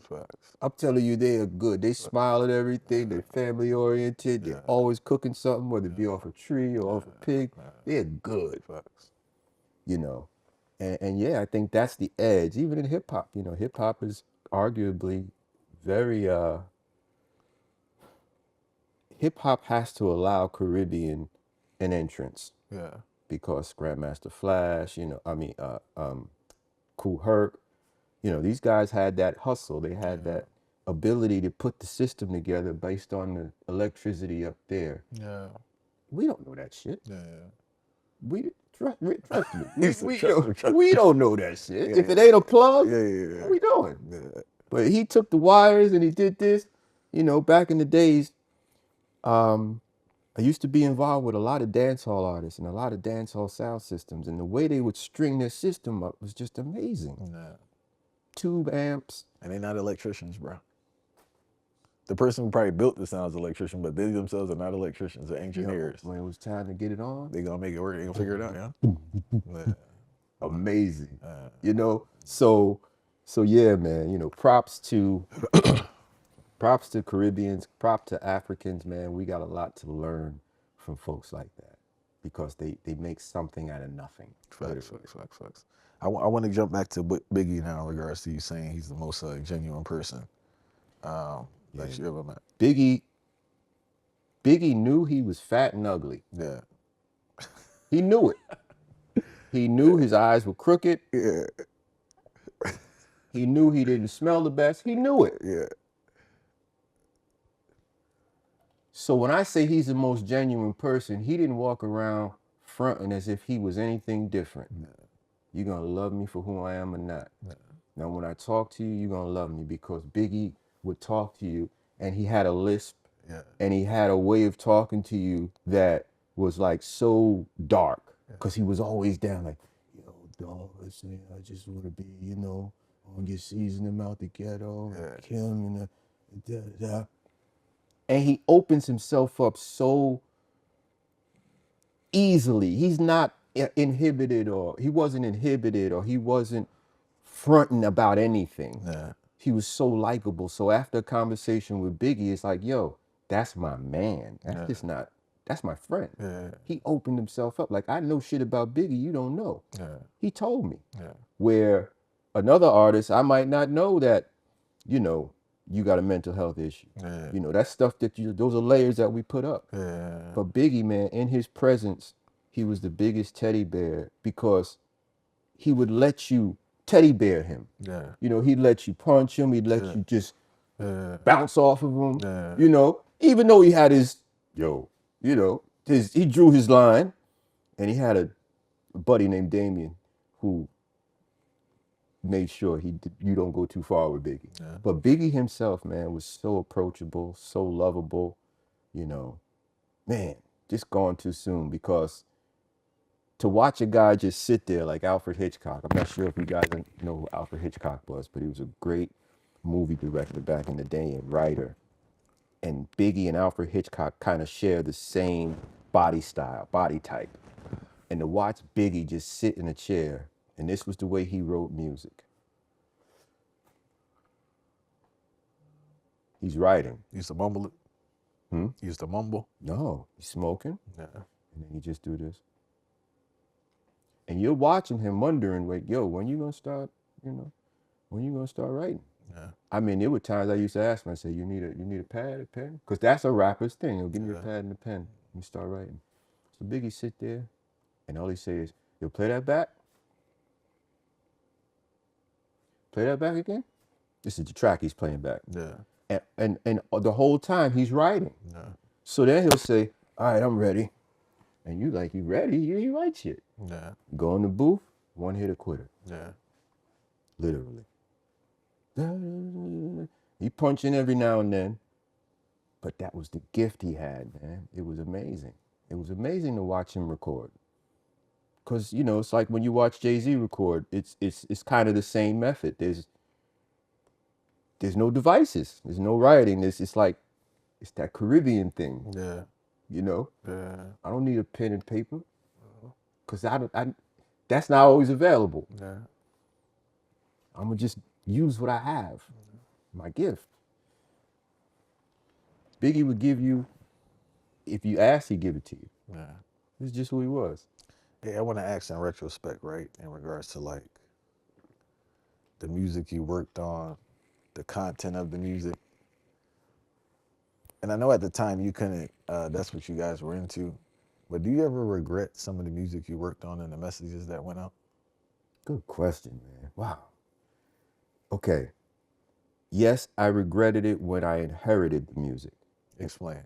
In my job, back in the day, my function at the record company was an A&R guy. So the record company would have a roster of our artists. They may have 50 people on their roster, you know. And A&Rs get fed portions of those artists. So I might get Okay, so I'll give you, at Uptown I had Father MC, Finesse and Sinquist, Mary J. Blige, Jodeci, and a group from DC called it was a go-go group called Go-go music. yeah, it was a go-go group. I can't remember their name. Sorry, but I'll remember. Anyway, so that was my roster of music. This wasn't music I brought in or I Facts. signed. That's what you managed. So I inherited this stuff. And a lot of it wasn't my thing. Facts. But this was my job. I had to make it happen. Now, when I got to the point of being able to sign stuff that came from like, yo, this is what I feel. I need y'all to invest in this. For whatever reason it was, I only signed stuff that made sense. Like here's a prime example. I had Wu-Tang one time. Wu-Tang came in my office, all 9 of them, all 100 of them. Okay, my office was as big as like this chair, literally. So imagine the whole Wu-Tang clan in there, playing their music. I'm at the desk, and they're looking for a record deal. And the whole time I'm listening to the music, I'm just saying to myself, how do I get out of this? This is not my thing. Yeah. This is money. Yeah. This is, like, if I brought this to the powers that be, and they signed it, look where they'd be by now. Facts. But it didn't gel. Their message, their way didn't mesh with how I like and receive music. I'm a melodic guy. I'm into hooks. I'm into raspy voices. I'm into that type of thing. So, but you saw the talent though at the time. Totally saw the talent. I got 9 guys here, and they all got different identities. They got different moves. You know, they know about life. They're hip hop. I'm looking at hip hop in front of me in the raw. Yeah. And this is Staten Island. Y'all ain't been on the map yet. This could be huge. This is a borough that never been discovered yet. And y'all coming. I mean, I could have made a movie with Wu-Tang Clan, but they just wasn't an Uptown Records group, in my opinion. So I declined. Then I had Jay-Z. Yeah. I had Jay-Z before he became huge. He also was presented to me, his music, everything. Clark Kent introduced us. And then there was a night Jay-Z, I had a song that I needed to make for a rapper named Father MC. And Father MC. Yeah. And I asked Jay-Z to write the song, Pimp or Die. This is kind of when I was courting Jay-Z to be an artist, right? So I said, hey, man, why don't you write this joint? He wrote it, a song called Pimp or Die. And he wrote it, and we went up to the studio in the Bronx, in Greg Trotman's studio on White Plains Road, and we recorded the song, and it came out dope. And then Father learned it, and he did it. And then after that, Jay and I had a one-on-one in the studio. And I had to say to Jay, I know you're sought after right now, man, and I know you're going to be the lick. He said, but for me, his rap style and a high-pitched voice wasn't working for me at that time. Yeah. Because Onyx was out, Nas was out. You had all of these raspy voice. Like Das Effects was out during that time, probably. No, this wasn't probably before this, before that. Yeah, I don't think Das was out yet. Oh. But you had Onyx. I know Onyx was like the bar at that time. You know, so they came out with this throw your guns in the air joint. And then Jay was coming with a figgity figgity figgity fool, figgity figgity five foo foo. You know? It wasn't an Uptown Records, it wasn't a Tim Dog type of signing that I could bring and be like, yo, I'm feeling this. Yeah. So I say all of that to say I ended up signing the Lost Boys, because the Lost Boys, to me, they fed my soul. Now, they didn't sell as many records, they became famous, but for me, it was something that was confident to go to the powers that be and say, yo, I'm behind this 100%. No cap. Yeah. You know? And delve a little deeper though before I ask you this question about the Lost Boys. Is there anything now like you heard or you listened to like, man, I regret being a part of that production? Not in regards to quality, in regards to messages. Yeah, man. Yeah. Biggie and I did a record together. You might want to edit this, but the name of the record when we made it was called Dreams of Fucking an R&B Bitch. Yeah. That was on Life or Death? You know, I don't think this ever made an album, and if it did, it was unbeknownst to me. Probably some DJ Clue. It was a joint we made one night in the studio, him and I, and it became a big club banger, Yeah. right? And he was talking about every female R&B singer Yeah. in a bad way. Yeah. If you listen to the song now, you know what I mean. And now when I listen to it in retrospect, it gives me some like cringe because I'm like, man, you really champion that. Yeah. You know, he's talking about disrespecting women at the highest level. Yeah. So that's one of the examples. Another example was 50 Cent came across my desk before he was 50 Cent, and he had a song that was being shopped around called How to Rob. And his message in that song was how to rob, like he robbed every rapper. Yeah, I remember that joint. Okay, Yeah, so that was something I could have been a part of too, but it just didn't feel right here. So, you know, there's so many songs. There's some Jodeci songs that I was like, you know, but nowhere near the vibration that we're on today. Yeah. I think the songs that I was a part of was just soft compared to what's the vibe today. Yeah. I want to ask about Mary J. Blige, right? So I spoke to Styles P, and he was saying how she grew up, I guess, down the street. She used to do talent contests and all that. I think DMX is from the same area, right? Mm-hmm. No disrespect to Mary J. Blige, but she's not like the greatest singer, right? Mm-hmm. What is it about like her ability to express that humanity and pain that women can relate and they love her music? Like it's the emotion in her music. Yeah. Was it always there? Is it something she learned over time? Is it something she developed in the business? Did she get training in it? Or did she always just have that presentation that was relatable? 'Cause I think that's the thing. Like they'd say, like, I think with her is like she's just so relatable on an emotional level. So I'm going to give you the non-politically correct answer. How you edit it is how you edit it. Okay? Mary was born in a place called Slow Bomb. That's the name of her projects. Slow Bomb. Yeah. Let that sink in. Facts. It was in Yonkers, and Slow Bomb, in order to get to it, you had to come, and then you got to her street, and you went down a hill that literally was like, Sound like Yonkers, yeah. it's like going to hell. Yeah. Like you went down a hill. Yonkers is hilly as hell anyway. And you went down a hill, and then when you got to the bottom of the hill, there was this whole community of projects. Yeah. Okay. And it wasn't nothing nice about it. Nothing. It was raw black living, you know. So Mary grew up in that environment. Her mom had issues with alcohol at the time. It was Mary and her sister, Latanya. They were best friends. They had to be each other's best friend because of their environment. I don't think her dad was in the picture.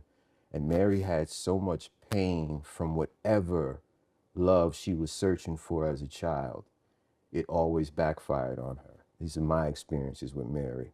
She'd get a boyfriend and then it would backfire. And then she'd go into this thing, you know, with us black kids, man, we go quiet when we go in our shells. You know what I mean? And we become stoic. And that was Mary. But when the microphone came on, you see a whole different person because she's now releasing this pain. And why you think she's so relatable? Because she was singing to every other girl in the projects. She was singing off key, but the pain made you think it was on key. The scream, the voice, the highs, the lows made you think that she's the best singer out. But no, Mary wasn't a great singer when she started. You know, she just was a great storyteller when it came to a song, kind of like Gladys Knight. If you listen to a Gladys Knight record, you are there with her. Midnight Train to Georgia, Mr. Welfare. You listen to those records, man, and you're there with her.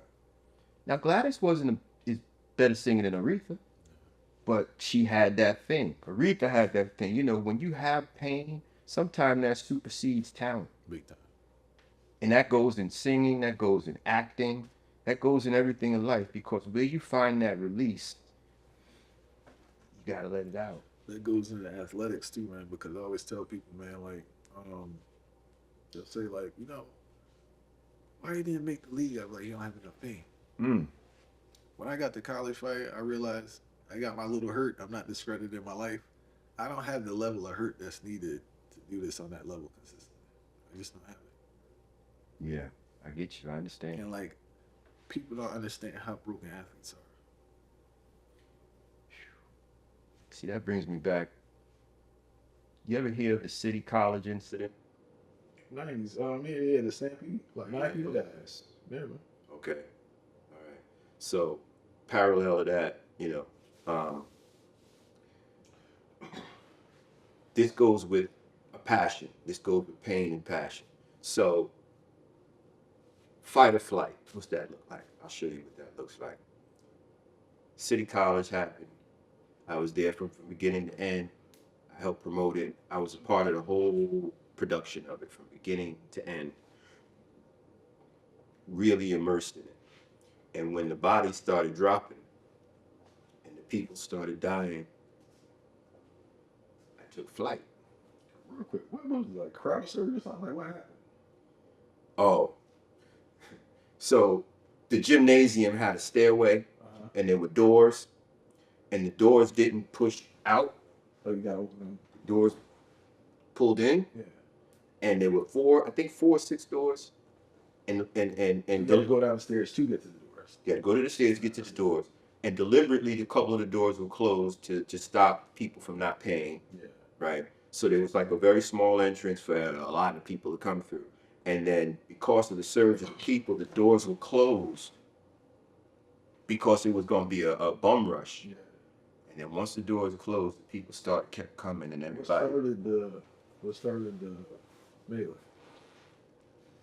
Just people not being able to. It wasn't even a melee like a fight or anything. It was just a matter of people being suffocated at the door because the doors closed. I got you.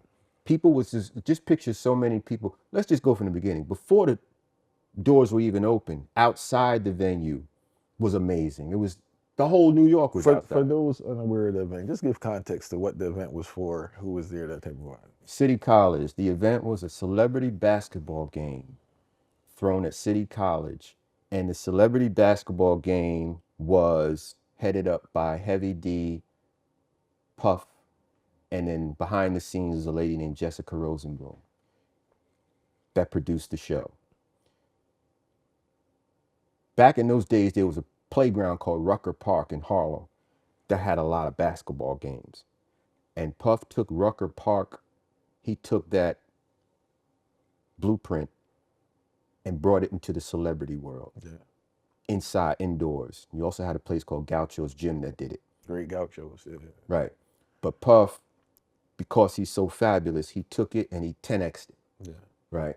And he got every celebrity you could name to play in the game. He got the celebrity DJ. He had Dougie Fresh beat. Dougie Fresh was the host, and Heavy D was hot as fish grease at that time. So Heavy D was the draw. Yeah. The event was promoted. We over promoted it.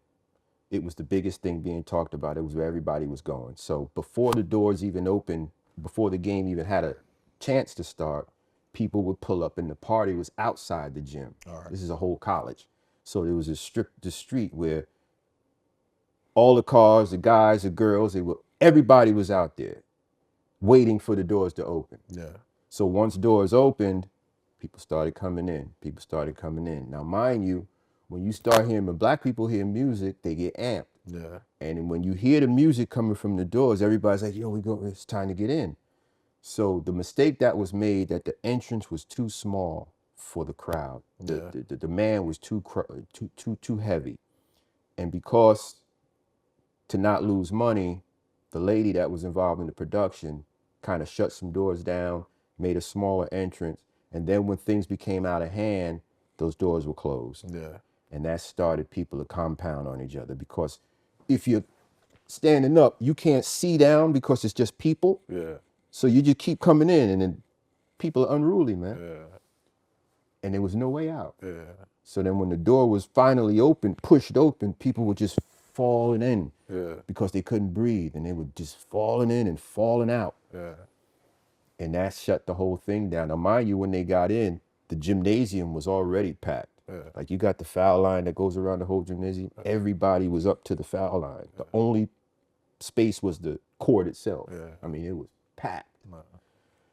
So when it comes to, you know, what we were saying, the crap hit the fan, man. It got crazy. And I took flight, man. I took the people who were with me, and we went out different doors of the school. We had to go under the bleachers. I mean, it was really a maze. You had to go under the bleachers and find the door that was open and exit, and you're just looking for daylight at this point. You just want to find daylight. Wherever daylight is where we were going. So we found daylight, we went outside. But during that whole time, Sean didn't take flight. He got down on his knees. People will contest this, but he got down on his knees and he started giving CPR and mouth to mouth to people that were passing. So his heart was totally into the production. He wasn't there just to make the money. It's like, yo, this is my dream falling apart. What can I do to help? But I ended up leaving, and I should have been there by him, but I just didn't. I didn't have it. It's like you as an athlete, you know, you didn't have that pain or that whatever it was, that extra chromosome to do what you needed to do. I think that I came to the conclusion when I was in college and like talking to guys and hearing their backstory. I said, oh, that's why you go so hard then. You know, you got a lot going on. So as a society, though, we really praise broken people because the people we praise and worship, and this ties in the whole celebrity thing with Diddy and everything, but it's like, these people got a lot going on, and this is not necessarily the person you want to replicate their behavior. Big time. And they're being fueled by something that's taking control of them that's actually a detriment to themselves. And they actually live in torment. Big time. Big time. But it's just as a society, we want to see like the highest level of production, but we're like ignoring what's needed for a person to perform on that level of consistency, being a detriment to themselves and those around them. That's it, man. And we could care less because we just want to see a human perform at a high level at their craft. We want the theatrics of it, man. We want the Coliseum arena effect. You know, we want the killer be killed type. That's the result we're looking at, you know. So if you win the bronze, you don't count. You might not have had the pain that the dude who won the gold had. And what's needed to win the gold is maybe, I don't know if everybody wants to sacrifice that. Man, it's a huge sacrifice, you know, and give props too to people who, you know, make something out of nothing. You know, I can't say Usain Bolt grew up with a silver spoon, but he figured out how to be the fastest man in the world. Maybe it was some pain in there. Maybe it was something in the backstory. Maybe when you're neck and neck with somebody, something triggered them and no. But maybe with me, if I'm neck and neck with you, the second place ain't you know? Yeah, I think people. I think that's what I really observe, and I remember I spoke to an NBA legend. We spoke about that too. He'll be late '80s, early '90s. We had a conversation about that pain and what's needed to like propel you consistently. You know, because you may be able to do something one-off at this level. Right. That's not what we need to consistently do at this level. Now that's the totally different argument. It changes the dynamic of your life because you have to ignore everything to focus on this thing to perform at that level. And that's not, people aren't capable of that. And it's unbalanced. It's totally unbalanced. And that doesn't only stand in entertainment. And, it's life, bro. You know, police, authorities, you know, COs. It takes a certain person to be a CO. Every day with the foolishness. Every day with the foolishness. So there's got to be something in them from their earlier years that they like about this. Or that they're able to just discipline somebody to the point of bloodiness and not even feel a way about it. You know, on a weekly basis. I mean, whenever they're called. There's some goon unit squads, guys, that just love it. There's some police officers that, you know, don't just put the handcuffs on you. They got to rough you up because, you know, this is their release. This is their way to get back at their childhood, to get back at their oppressor. Back at their bullies. Back at their bullies, you know. And we go through that every day. You spoke about this earlier in regards to personal loss, right? From what I understand, you lost your son 4 years ago, 4 or 5 years ago, to overdose, right? Yep. Now, you've already, you shared, you experienced pain from, you know, relationships with your other children. Yep. how did you cope with loss? Loss is a tricky thing. I've spoken to numerous people who lost a child. I've never lost a child. You know, I've lost my best friend, but not a child. Please, if you can, just share your experience. Um, and I don't say it's always an experience. I don't say, oh, you overcame or this and that, because it's always an experience. But can you talk about your experience and change your perspective after the passing of your son? Yeah. You know, there's no preparation for losing a child. Yeah. There's no way you can prepare for it, and there's no forgetting it. There's a way of living with it. Yeah. And when you lose a child, you almost have permission to spiral two ways. You almost have permission to spiral down, Yeah. spiral out of control, and you'll get sympathy from the people. And then you also have the choice to spiral up. And that's what hit me, you know. I had a choice to do both. I could have really, really got down into that bag, and people would have still rocked with me. And I would have probably, you know, got that love. I would have probably been addicted to something. I would have tried to keep the pain away. You know, my son was my name. He took my name. You know, he looked like me, act like me. It was just, it was terrible, terrible. But I decided that I'm not going to spiral down. I'm going to spiral up. I don't know when the pain will go away, if the pain will go away, but day to day, I'm going to understand that he was called home. Yeah. I'm going to understand that just maybe he was needed home more than he was needed here. And that where he is, maybe I'll see him again, because when we're called home, we have no power over that. We don't know when we're going to be called home. And I had to really understand that he didn't die, that he was called home. And that's how I work with it. Yeah. And I wish to see him again when I'm called home. Because if I don't look at it that way, I will be a victim, man. I would be a heavy victim. Yeah. And I would bask in my victimhood. Yeah. Because I have an excuse. Yeah. All I have to say is, you know, my child died. Yeah. And that stops the conversation. Two things, right? Did this experience give you a different perspective on the word acceptance?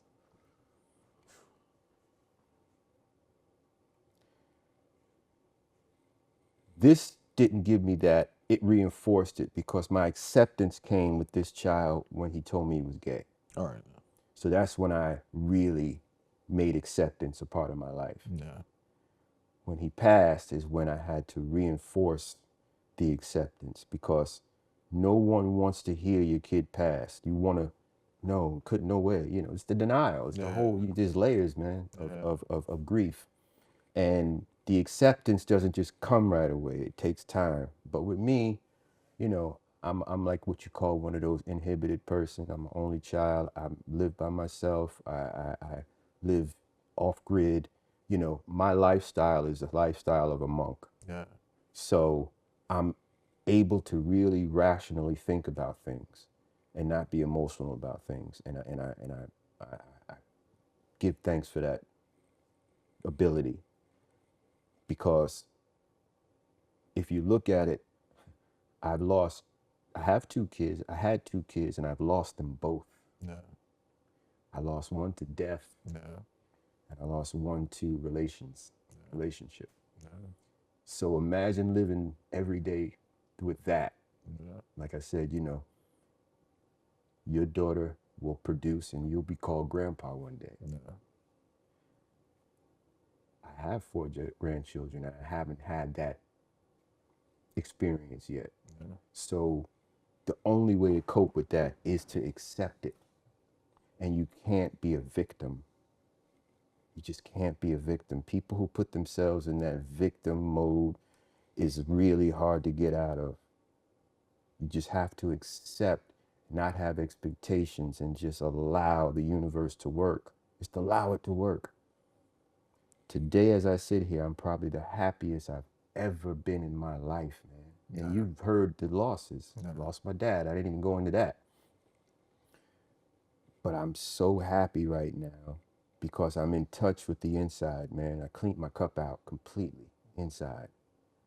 I've got in touch with knowing that none of my problems will be solved externally. All my problems, all my resolutions, all my antidotes are within. And that comes by losing my children. That comes by not having a relationship with my grandchildren. That comes with having an estranged relationship with my mom for years. That comes with losing my dad, losing my wife, losing girlfriends. Bro, I'm like the L. Yeah. I'm the L. He said I'm the L. Yeah. No, I'm the L. Yeah. But there's a silver lining with the L. Yeah. You know. So my thing is, I have this little spill I do called "Man of Many Mistakes." Yeah.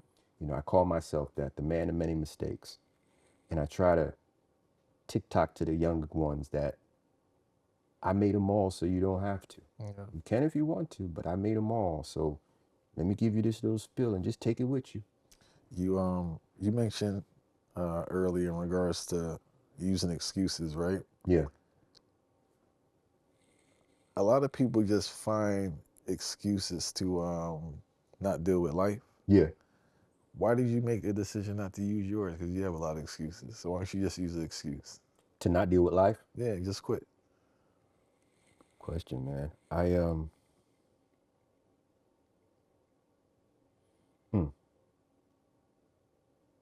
always ask people that because we all have excuses. I have excuses. Why didn't I just quit? Why don't you just quit? Why do I continue? Yeah. What's my why?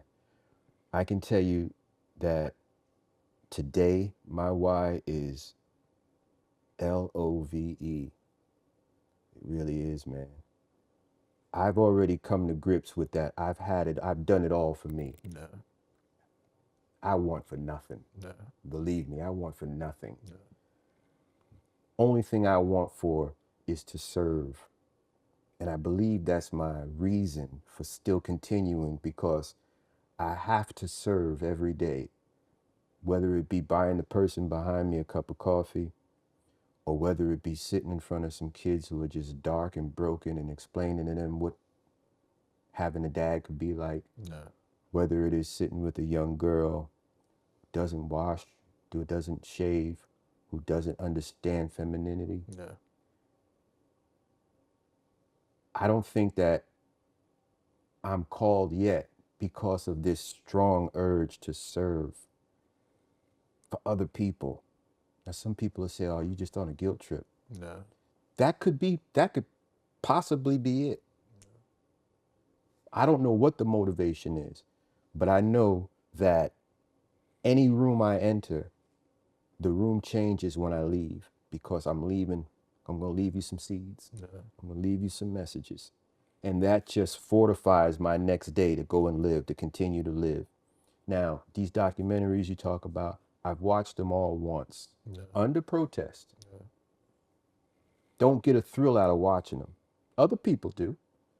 But my thing is, I don't look for the accolade after the service. Yeah. When you look for the accolade and you look for the reward and you have the expectations, then you might as well just take yourself out. Yeah. Because you're not serving the Most High, you're serving self. But I've just learned to become selfless, man. And I love it. It's so lighter. It's so light. I told in one of my little devotion times with the Lord, I said to him, listen, man, you could trust me with the bag. Yeah. You could trust me with the abundance. Yeah. If you want to throw $1 billion on me, you could trust me with it. Yeah. Because I'm only going to keep enough for myself. Yeah. I'm going to change things, man. I'm literally going to change things with the abundance. You don't have to worry about me running off with the bag. Yeah. No way. So, all that said is my motivation to stay here, man. And I think out of everything, I just want to be called grandpa. Yeah. And I think I'll be good. So I'm waiting on that day. So a lot of people, I think it's a trendy word too in regards to words like solitude, spending time with yourself, being with yourself. Yeah. You've actually been with yourself. right? Yeah. So you lived off the grid, right? Before we even get into how you even got to that point in your life, I just wanted to ask you, man, as a man that meditates and um, I walk a lot and like I spend a lot of time by myself, like real time by myself, no device or anything, right? And obviously you're on a higher level. What's the greatest thing you learned from solitude? To appreciate animals and nature. Nah, To not be scared of what you taught to be scared of. nah, You want me to go deeper? please do. Pause. When you're in solitude or when you're in nature or when you're in what has been provided, you start to realize the longer you stay there that anything concrete is harmful. Yeah. Anything man-made is harmful. It causes your diseases, it causes your stress, it causes your anger. But when you're in nature, you realize that that's a wasp. I'll give you the wasp story. There's this one place in my house where every year the wasp comes and makes its comb. It puts its babies. Yeah. It's right on top of my storage door. So I have in my storage room. So I have to go in my storage room 5-6 times a day. Yeah. And the wasp, they work 24/7. They don't stop. So they're up there. There's tens of them up there, and they're doing their thing with their mucus and stuff. And I learned over the years that I don't have to be afraid of them. Yeah. And when you learn that you don't have to be afraid of nature, you learn you don't have to be afraid of people. When you learn you don't have to be afraid and you have a place of solitude because you're uninhibited. You don't have to front, you don't have to shave, you don't have to wash, you don't have to do, damn near don't have to talk. Yeah. You know, like I might go to the store twice a week. Yeah. And that's a lot. Yeah. So all the other time I'm on the property. You know, and it teaches you so much how to work with less and to have a more outcome. Any animal could be in my circumference and I'll have a person there and they'll just be scared shitless out of what they see. Yeah. And they'll see that I'm not. They'll see that I could touch a bug and throw it out the house or grab a mouse or grab a rabbit, stuff that they wouldn't dream of doing because of how they've been programmed and how they're taught to be afraid. That is what off the grid living does for me, man. It makes me appreciate the non-perfection of life. Every tree has its own identity, it has its own curve. Nothing in nature is straight. Yeah. Nothing is symmetrical. Nothing is 90 degrees. Fact. Nothing. Everything has its own identity. You notice also in nature that as much as the world outside on the concrete changes, that nature stays the same. The seasons come, the seasons go. The trees bloom, the leaves drop. Springtime comes, the birds have babies. It's a cycle of life, man. A cycle. And you notice that it's unbroken. It's in order. It's in order. You know, man, you know what the cycles is just like, I have to check myself too, I'm not gonna lie to you, because it's just like cycles of life, right? We have things where things are going very well, and we have times where, at least at the moment, I think they're not going well. But it's like you need a balance. Mm-hmm. And I think we grew up, especially my generation, you're a little older than me, so it's like growing up with this Hollywood thing, I think that Hollywood real in these movies, I think we've internalized that as human beings. We don't want to accept it. Movie starts, we have a conflict, right? Mm. Everything's going real great. We have another conflict, then we ride off into the sunset. Mm-hmm. And I think we've internalized that's the process of life. So I think that's why a lot of people are frustrated. Yeah. Because you're going against the laws of nature in regards to just cycles. Things take time. Yeah. Time. Every seed you plant doesn't catch. Exactly. Right? I was talking to my farmer Brazier the other day. He was talking about the importance of pruning. Mm-hmm. Then he was talking about the importance of pruning stuff from your life. And it's like every season we need to prune stuff from our life. Exactly. I'm pruning stuff right now. I have a list of stuff I gotta get rid of.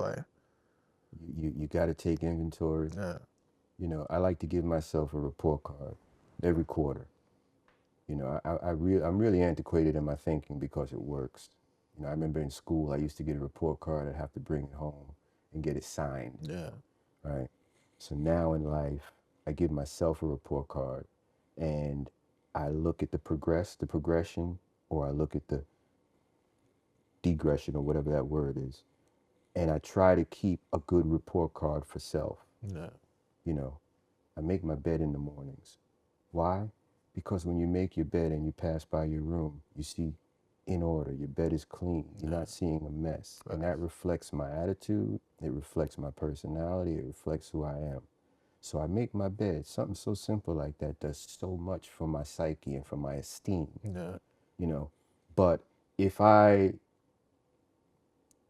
stay in the streets and stay in the mix, like you said, it becomes unbalanced. So when you bring me into nature, I'm scared as hell of the quiet. I'm scared of the peace.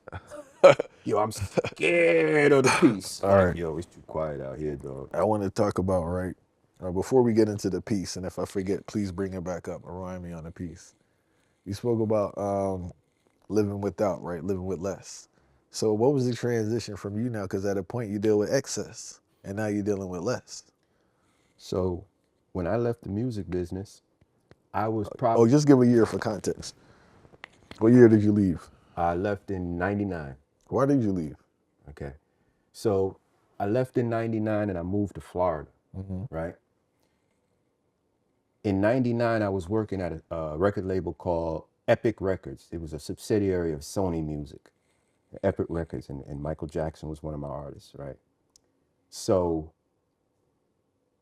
during that time, you had a computer thing come out. It was called Napster. And Napster gave you the ability to listen to music on your computer and you didn't have to go to the record store. Yeah, beginning and end. So I'm just giving it to you how we received it. You know, I don't have the terminologies, but it was this way to listen to music on your computer and you didn't have to put a disc in, streaming or whatever you call it. So when that came, the powers that be, they realized this is a way more efficient way To rob people. Oh my God. Oh my God. We don't have to pay for packaging. We don't have to pay for distribution. What? And for accounting purposes, don't know how streams took place. Yeah, physical products, whether vinyl or CDs, and now nobody knows what's going on. Nobody was so I could just tell you 1,000 streams, 1,000,000 streams. So once the powers that be realized that this is the new wave, my job at Epic Records, I think they were paying me, they was paying me some 200, 250 maybe a year. Probably 250 a year. So their idea was, and this is what they told me too. They called me into work one day and said, listen, we're going to take your job and we're going to hire 4 people. You're out. Yeah, straight to the point. No, they don't play. They don't play. They said they were going to pay you off your contract.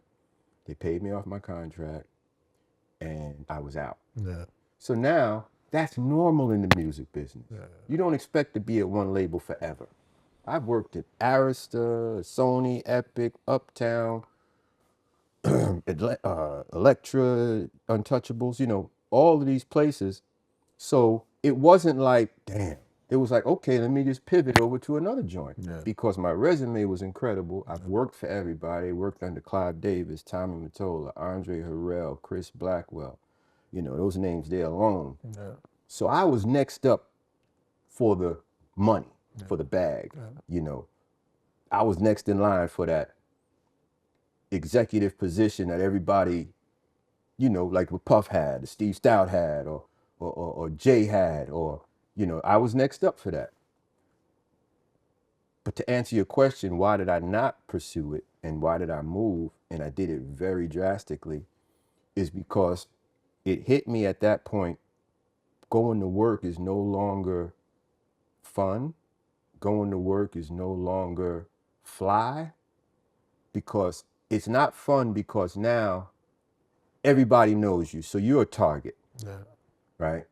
So now, instead of people with demos on the phone calling me saying, hey, I got a demo, I live in St. Louis, I want to send it to you. Now I'm getting calls from this prison, that prison, this prisoner, this 3-way connected from this guy to this dude in prison saying, yo, I'm coming home soon.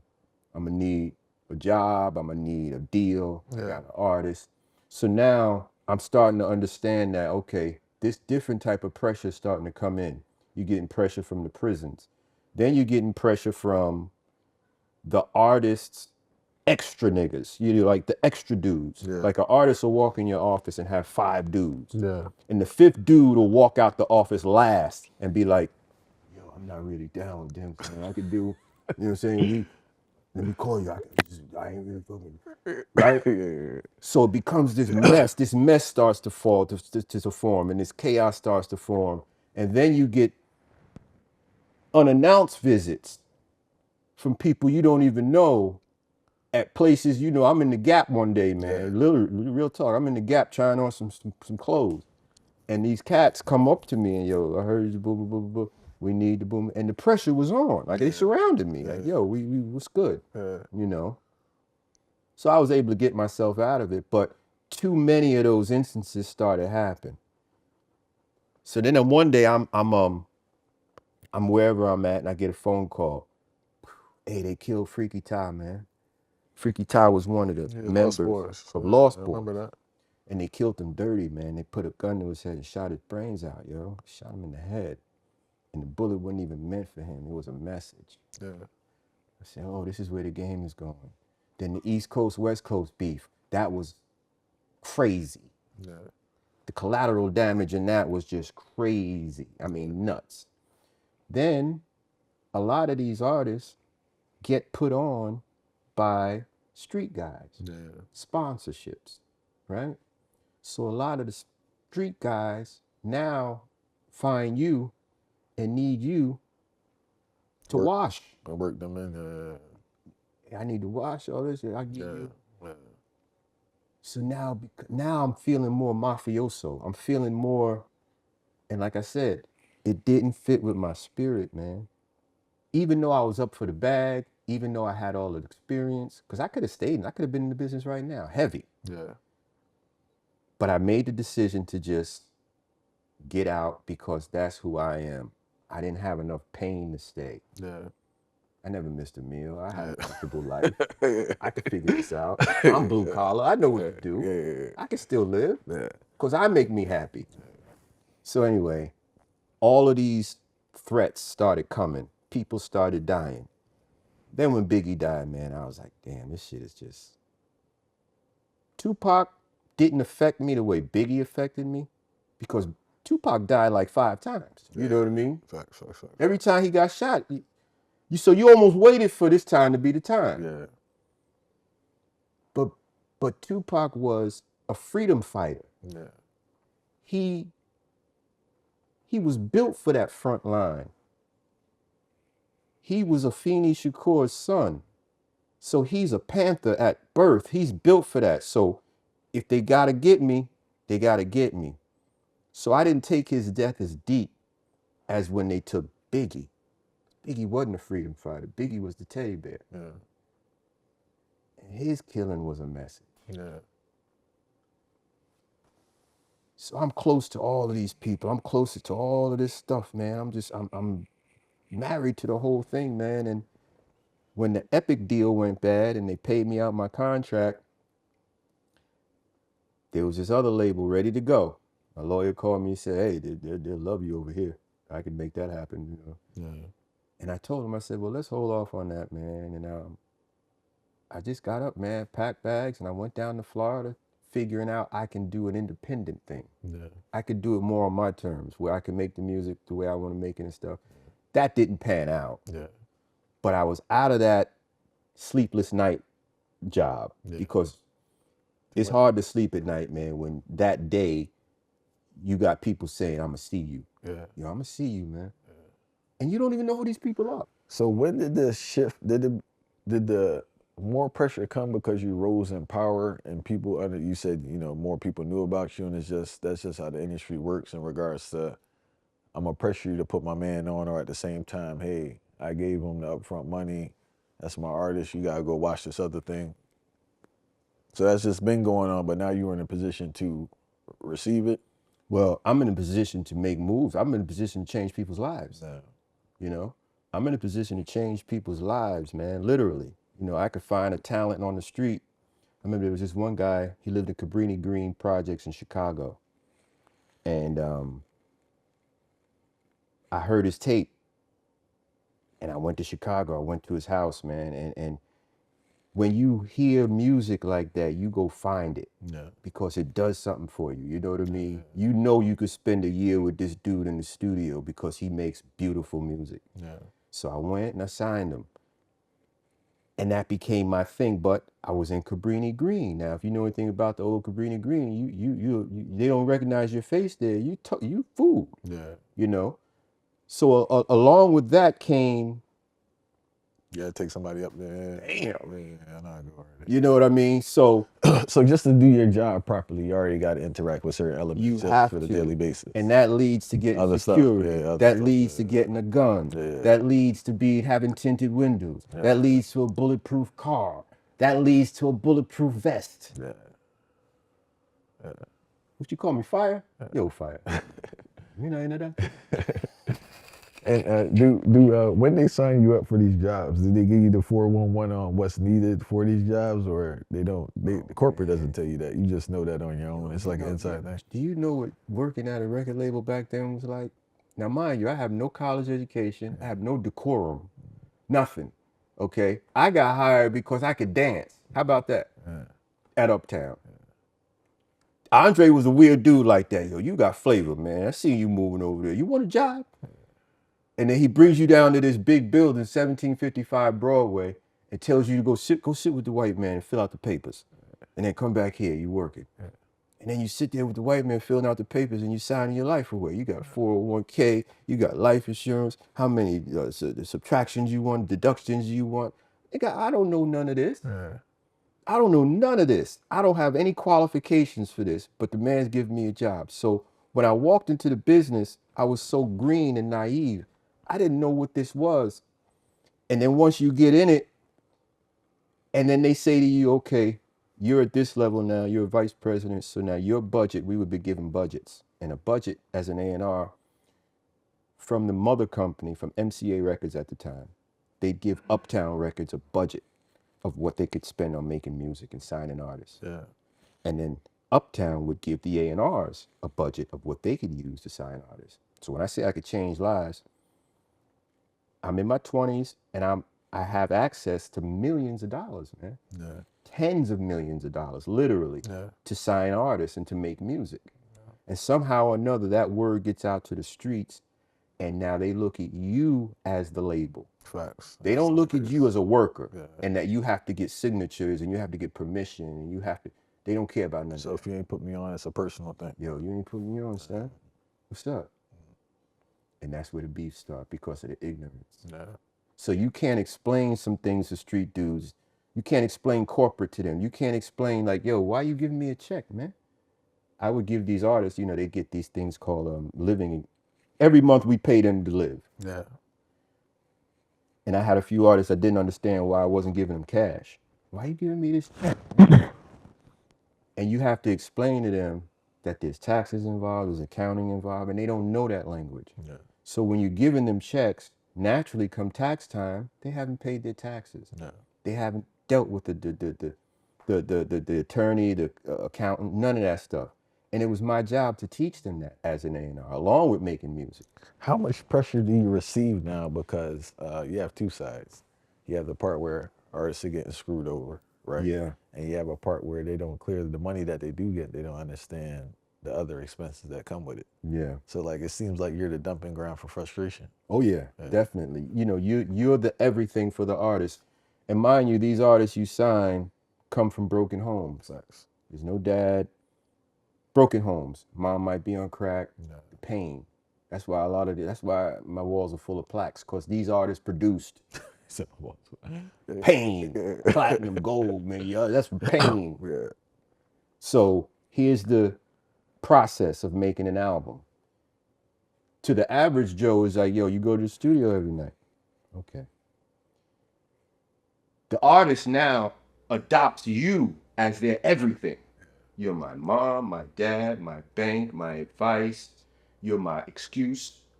I'm everybody's excuse. I'm with Tim. So now I run into your girl. Oh, you would? Yeah, I was with him. No, oh, you lying. So you become their everything. They wake up in the morning after the studio. They call you for answers and for direction. And this has nothing to do with music business. So you've now taken on the managerial side of their life. Yeah. And you didn't ask for this. Now, mind you, if it was one artist, okay. But I got like 10 artists. Yeah. And they're all big. Yeah. And they all got issues. So yeah, you become their everything. And it's set up to where the artist really didn't have access to Andre or the CEOs or the powers that be yet, because you ain't making no money yet. They don't have nothing to talk to you about. Right now, you're a liability, man. They just allowed me to sign you for $300,000. See what happens. So they kind of mad at you right now. Because artists would always say to me, yo, I'm going to tell Clyde, I'm going to tell Andre. I said, go ahead. You'll never get him on the phone. All they're going to do is say, talk to Tim. So you become their everything, man. You become the guy that has to pay for the abortion. You become the guy, literally, you become the guy that has to go and drop this package off at his mom's house because he's on tour. Yo, my mom's need rent. Boom, boom, boom. You become that guy for all their needs, man. Yeah. So it's like, can you, in retrospect, Yeah. is it even realistic to keep a certain level of sanity and ethics in the music industry? You have to. My balance was I had a boat. Yeah. That was my balance. I would go out on the Long Island Sound by myself because I am a by myself type of dude. And I would have to go sometimes during the middle of the day. You get so caught up with stress that you have to get away. Yeah. So my balance would I go on my little boat. I had a little 20-footer. And I would sit there in the middle of the joint, smoke in the middle of the water and smoke a joint and really just balance out and get myself back. Because your phone at the time became it just wouldn't stop ringing. It just ring. It'd be your assistant, it'd be your secretary, it'd be your boss, it'd be your artist, it'd be your artist's friend, it'd be the dude who found your number from this dude over there, it'd be the dude who, how'd you get my number? That was every day, all day. And this is why I say Sean's job was 10x that. Just to give it perspective, you know. And you become this God. People really worship you. And I was at the level of Sean. But I was at the level of people saying, yo, that's the dude that changed my life, man. What year did you leave back with? I never worked that way. Oh, you never worked that bad? Never worked that way. So when you were working with Biggie, you were uptown. You were uptown. Biggie and Craig Mack were uptown artists first. Yeah. They weren't bad boy artists first. They were signed to Uptown.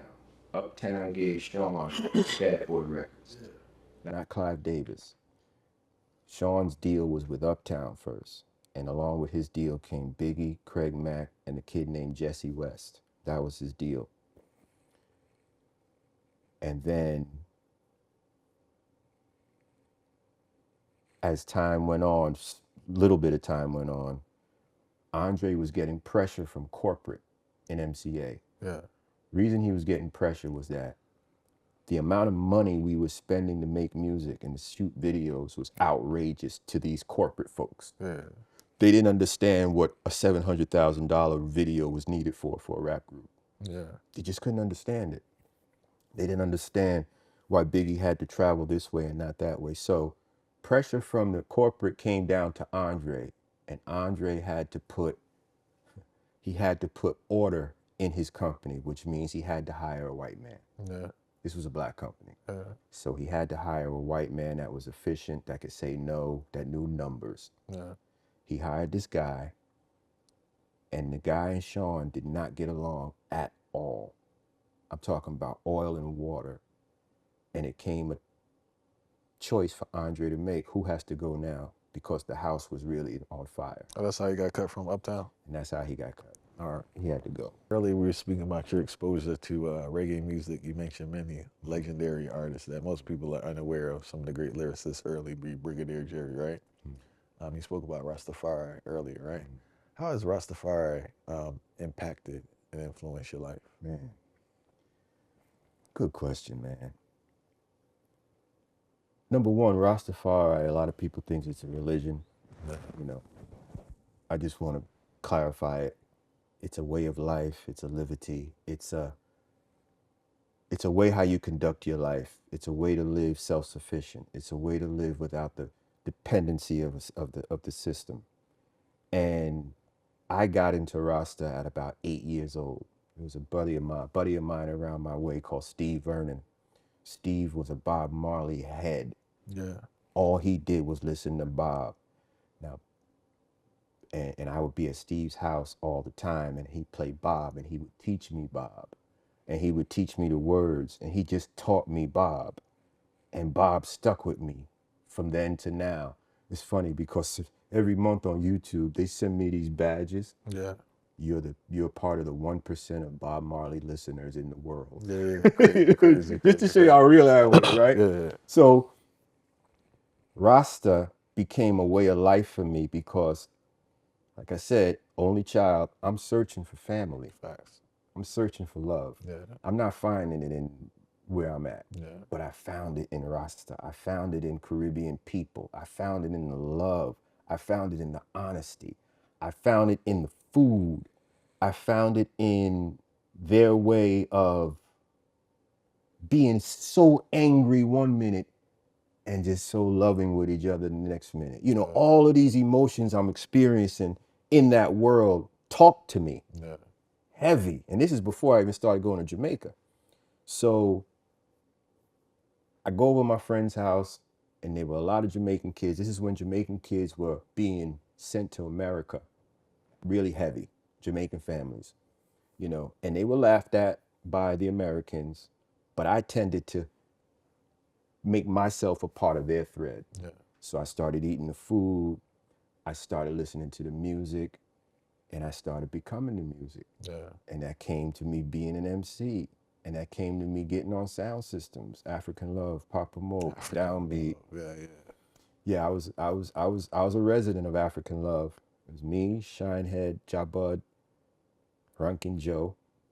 We were the MCs. Real quick, did you know Shinehead was so brilliant at that young age? Oh my God, Shinehead is the original AI. Yeah. Straight up. A different type of talent. Way Not ahead of normal. his time. Yeah, not normal. Way ahead of his time. Not a normal human being. No. He was AI before his time. It's funny. His last name was AIKEN. Are you serious? Yeah. That's crazy.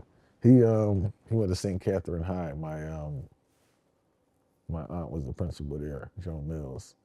But Shinehead is definitely, you know what I realized, man? People can't really observe. That's one of your gifts, you know? People can't process real talent. They struggle with seeing, like, this is a different level of talent. They need someone to tell them something that's good. Yo, let me tell you something, bro. This is real talk. Like I told you, Wu-Tang came across my desk. Yeah. And Jay-Z came across my desk. Now, Shine had taught me. That's my big bro. Yeah. He came across my desk. Yeah. And I denied him. I didn't sign him. Yeah. And he felt a way about that. Yeah. I didn't know what to do with him. You're an alien, bro. He say you're an alien. I don't know what to do with you. Yeah. I know how to come in the dance hall and go crazy to what you say. Yeah. But I don't know how to make that in the studio. And naturally, you know, I'm his brother, so yo, you got it. It's automatic. You signed me. So, you know, at the time we were hanging with a posse called Mini Mart in Brooklyn. Bobo Dread, Sleepy Wonder, Sluggy Ranks, Tonto Irie, and all these guys. We were all friends, and they all got mad at me because I was the key. I was the key into the big business. Yeah. And I didn't let Shine in. Yeah. Right. So my point is, when people are so talented sometimes, you don't want to take that and dilute it or mess it up or take them off because I don't know what to do with you. Facts. I do not. And I'd rather be your brother instead of being telling you one day, oh, I got to drop you from the label. Yeah. So we got him over to Elektra Records and he did his thing over there. Yeah, but Shine is the original AI. I'll tell anybody that. Shine and Cannabis. Dudes. Continue now with Rastafari now.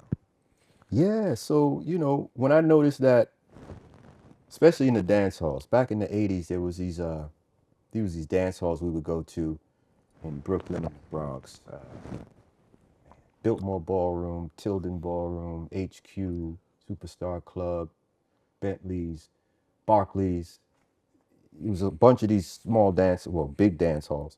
And I noticed how the Bobos moved, the Bobo dreads moved, right? Yeah.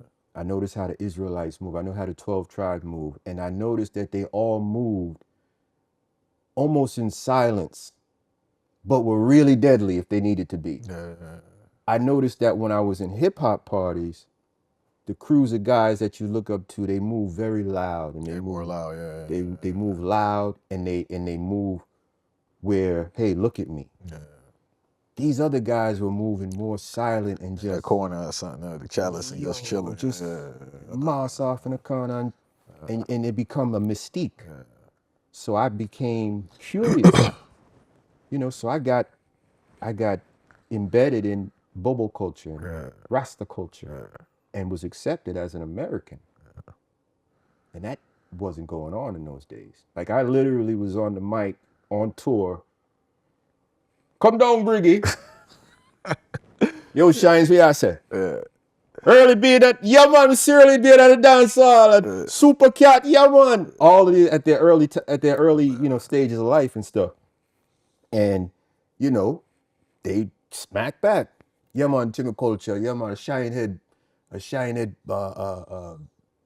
virgin or whatever, because we used to look alike and stuff. Yeah. So I was really accepted in that world, and it was just amazing to me.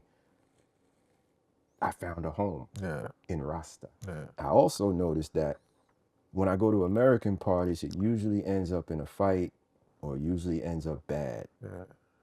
When I go to the Rasta parties, I'll hear them shoot a gun, and it's a celebration. Like, gun salute. Yeah, what is that? Gun, and but then you realize it's a celebration. Nobody's running, nobody's moving. And that just blew my mind that I could be somewhere with a gunshot being shot and it's a celebration because of what the guy said on the mic or because of what the song that just got played. Yeah. And that talked to me, man. Yeah. That talked to me. The last thing what kept me and still keeps me into Rasta is disagreements. Disagreements can turn into death these days. They're big time. Yeah, big time. But I noticed with Rasta, a disagreement is what you call more of a reasoning. Yeah. You bring your weapon you bring is your mouth, your tongue. You don't bring a gun. Yeah. You bring your tongue and you reason it with one another. And if you can't find a middle ground, it's respectfully between both parties, and we go our separate ways. Yeah. And we might smoke a chalice afterwards, or we might smoke a joint together afterwards and still be a part of the Rasta community. Yeah. You won't be my ops after that. See, in the hip hop community, we don't get along. We can't come to a conclusion. Now you're my ops. Yeah. I can't go on your block. You can't come on my block. Yeah. If I see your man, he might shoot me. Yeah. So none of that badness talked to me, man. But what talked to me was Rasta, the food, the liberty, the teachings. Bob. Yeah. Oh my God. Bob is probably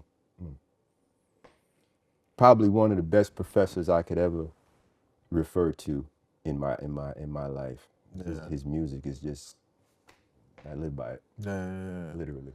And I wanted to touch back on the concept of talent, right? Because obviously you were A&R, right? Mm-hmm. And I've learned that, especially with music. So I don't know how much days. I'll show you the statistics, but I think I listened to over 1,000 different artists, and I think I'm at like 65 days. I just listen to a lot of the music I listen to is a different language. It's just a vibe, universal language, right? But people need someone else to tell them a song is good. Tell me about it. So it's just like, where did you develop the talent to acknowledge and see like, yo, this is a dope song? It just talks to my soul. Yeah. It doesn't do anything. That's when you know music. That's when you know a person. That's when you know anything. When it talks to your heart and not your mind. Yeah. This is where all the truth comes first in life. It comes right here. You know better.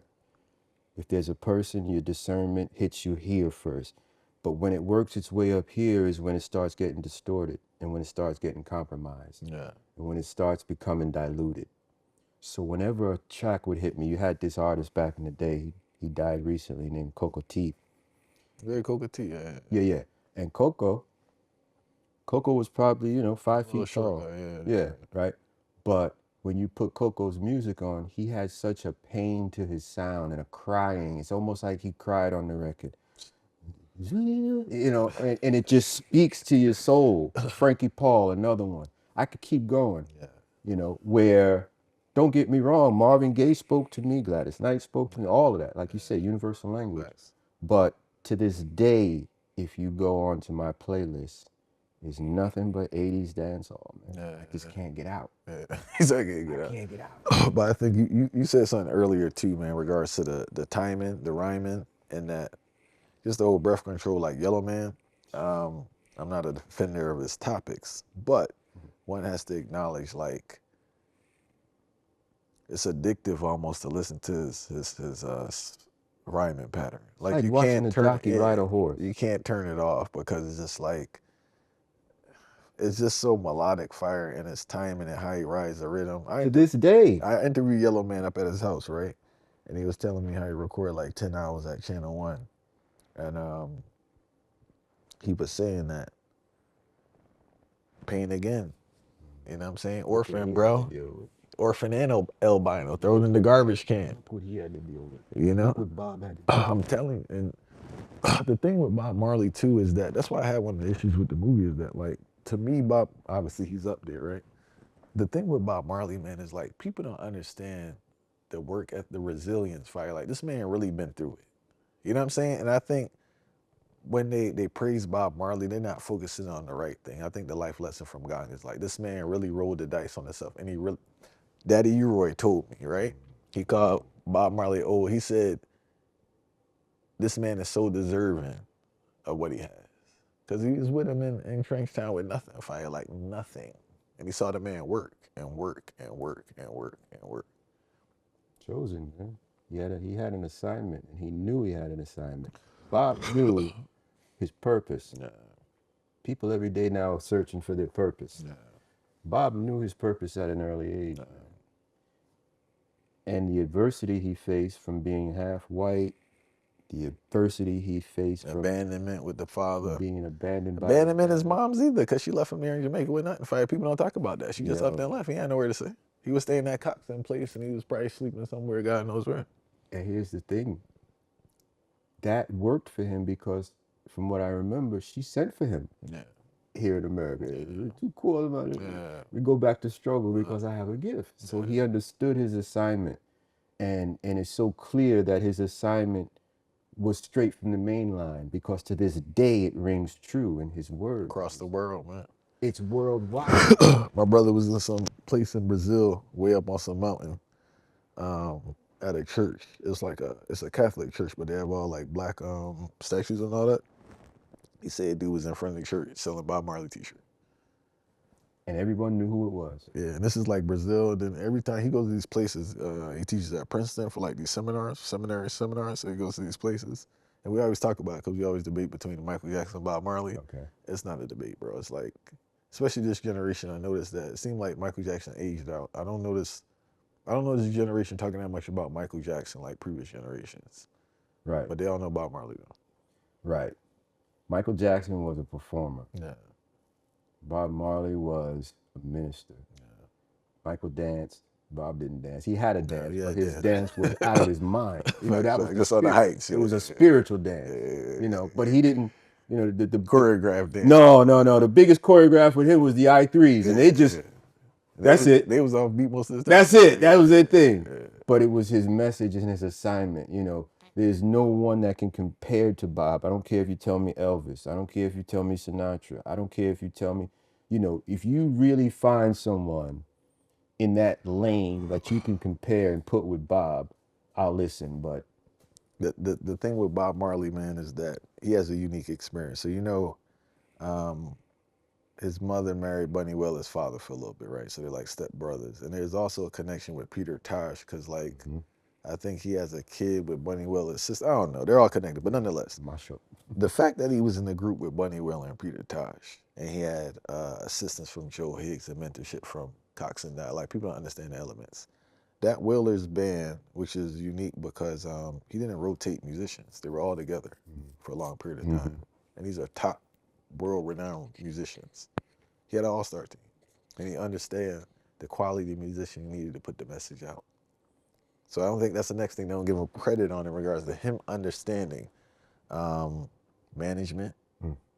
Business management is his staff, in a sense, paying them a rate where they're not going to go anywhere and treating them properly, and putting out the highest quality product he can afford. Keeping the cohesiveness. He didn't interchange like you said. He didn't change anybody. Because he knew. And once they found their sweet spot. Gone clear, bro. If you watch a Bob Marley concert now, they know when to come in and not come in. And it could just be off of, oh. Yeah. It's so cohesive. It's in step. Nowadays, everyone's interchangeable. Everyone is can't get the energy fire. Can't get. So you don't get that cohesive feeling. You don't get that one feeling.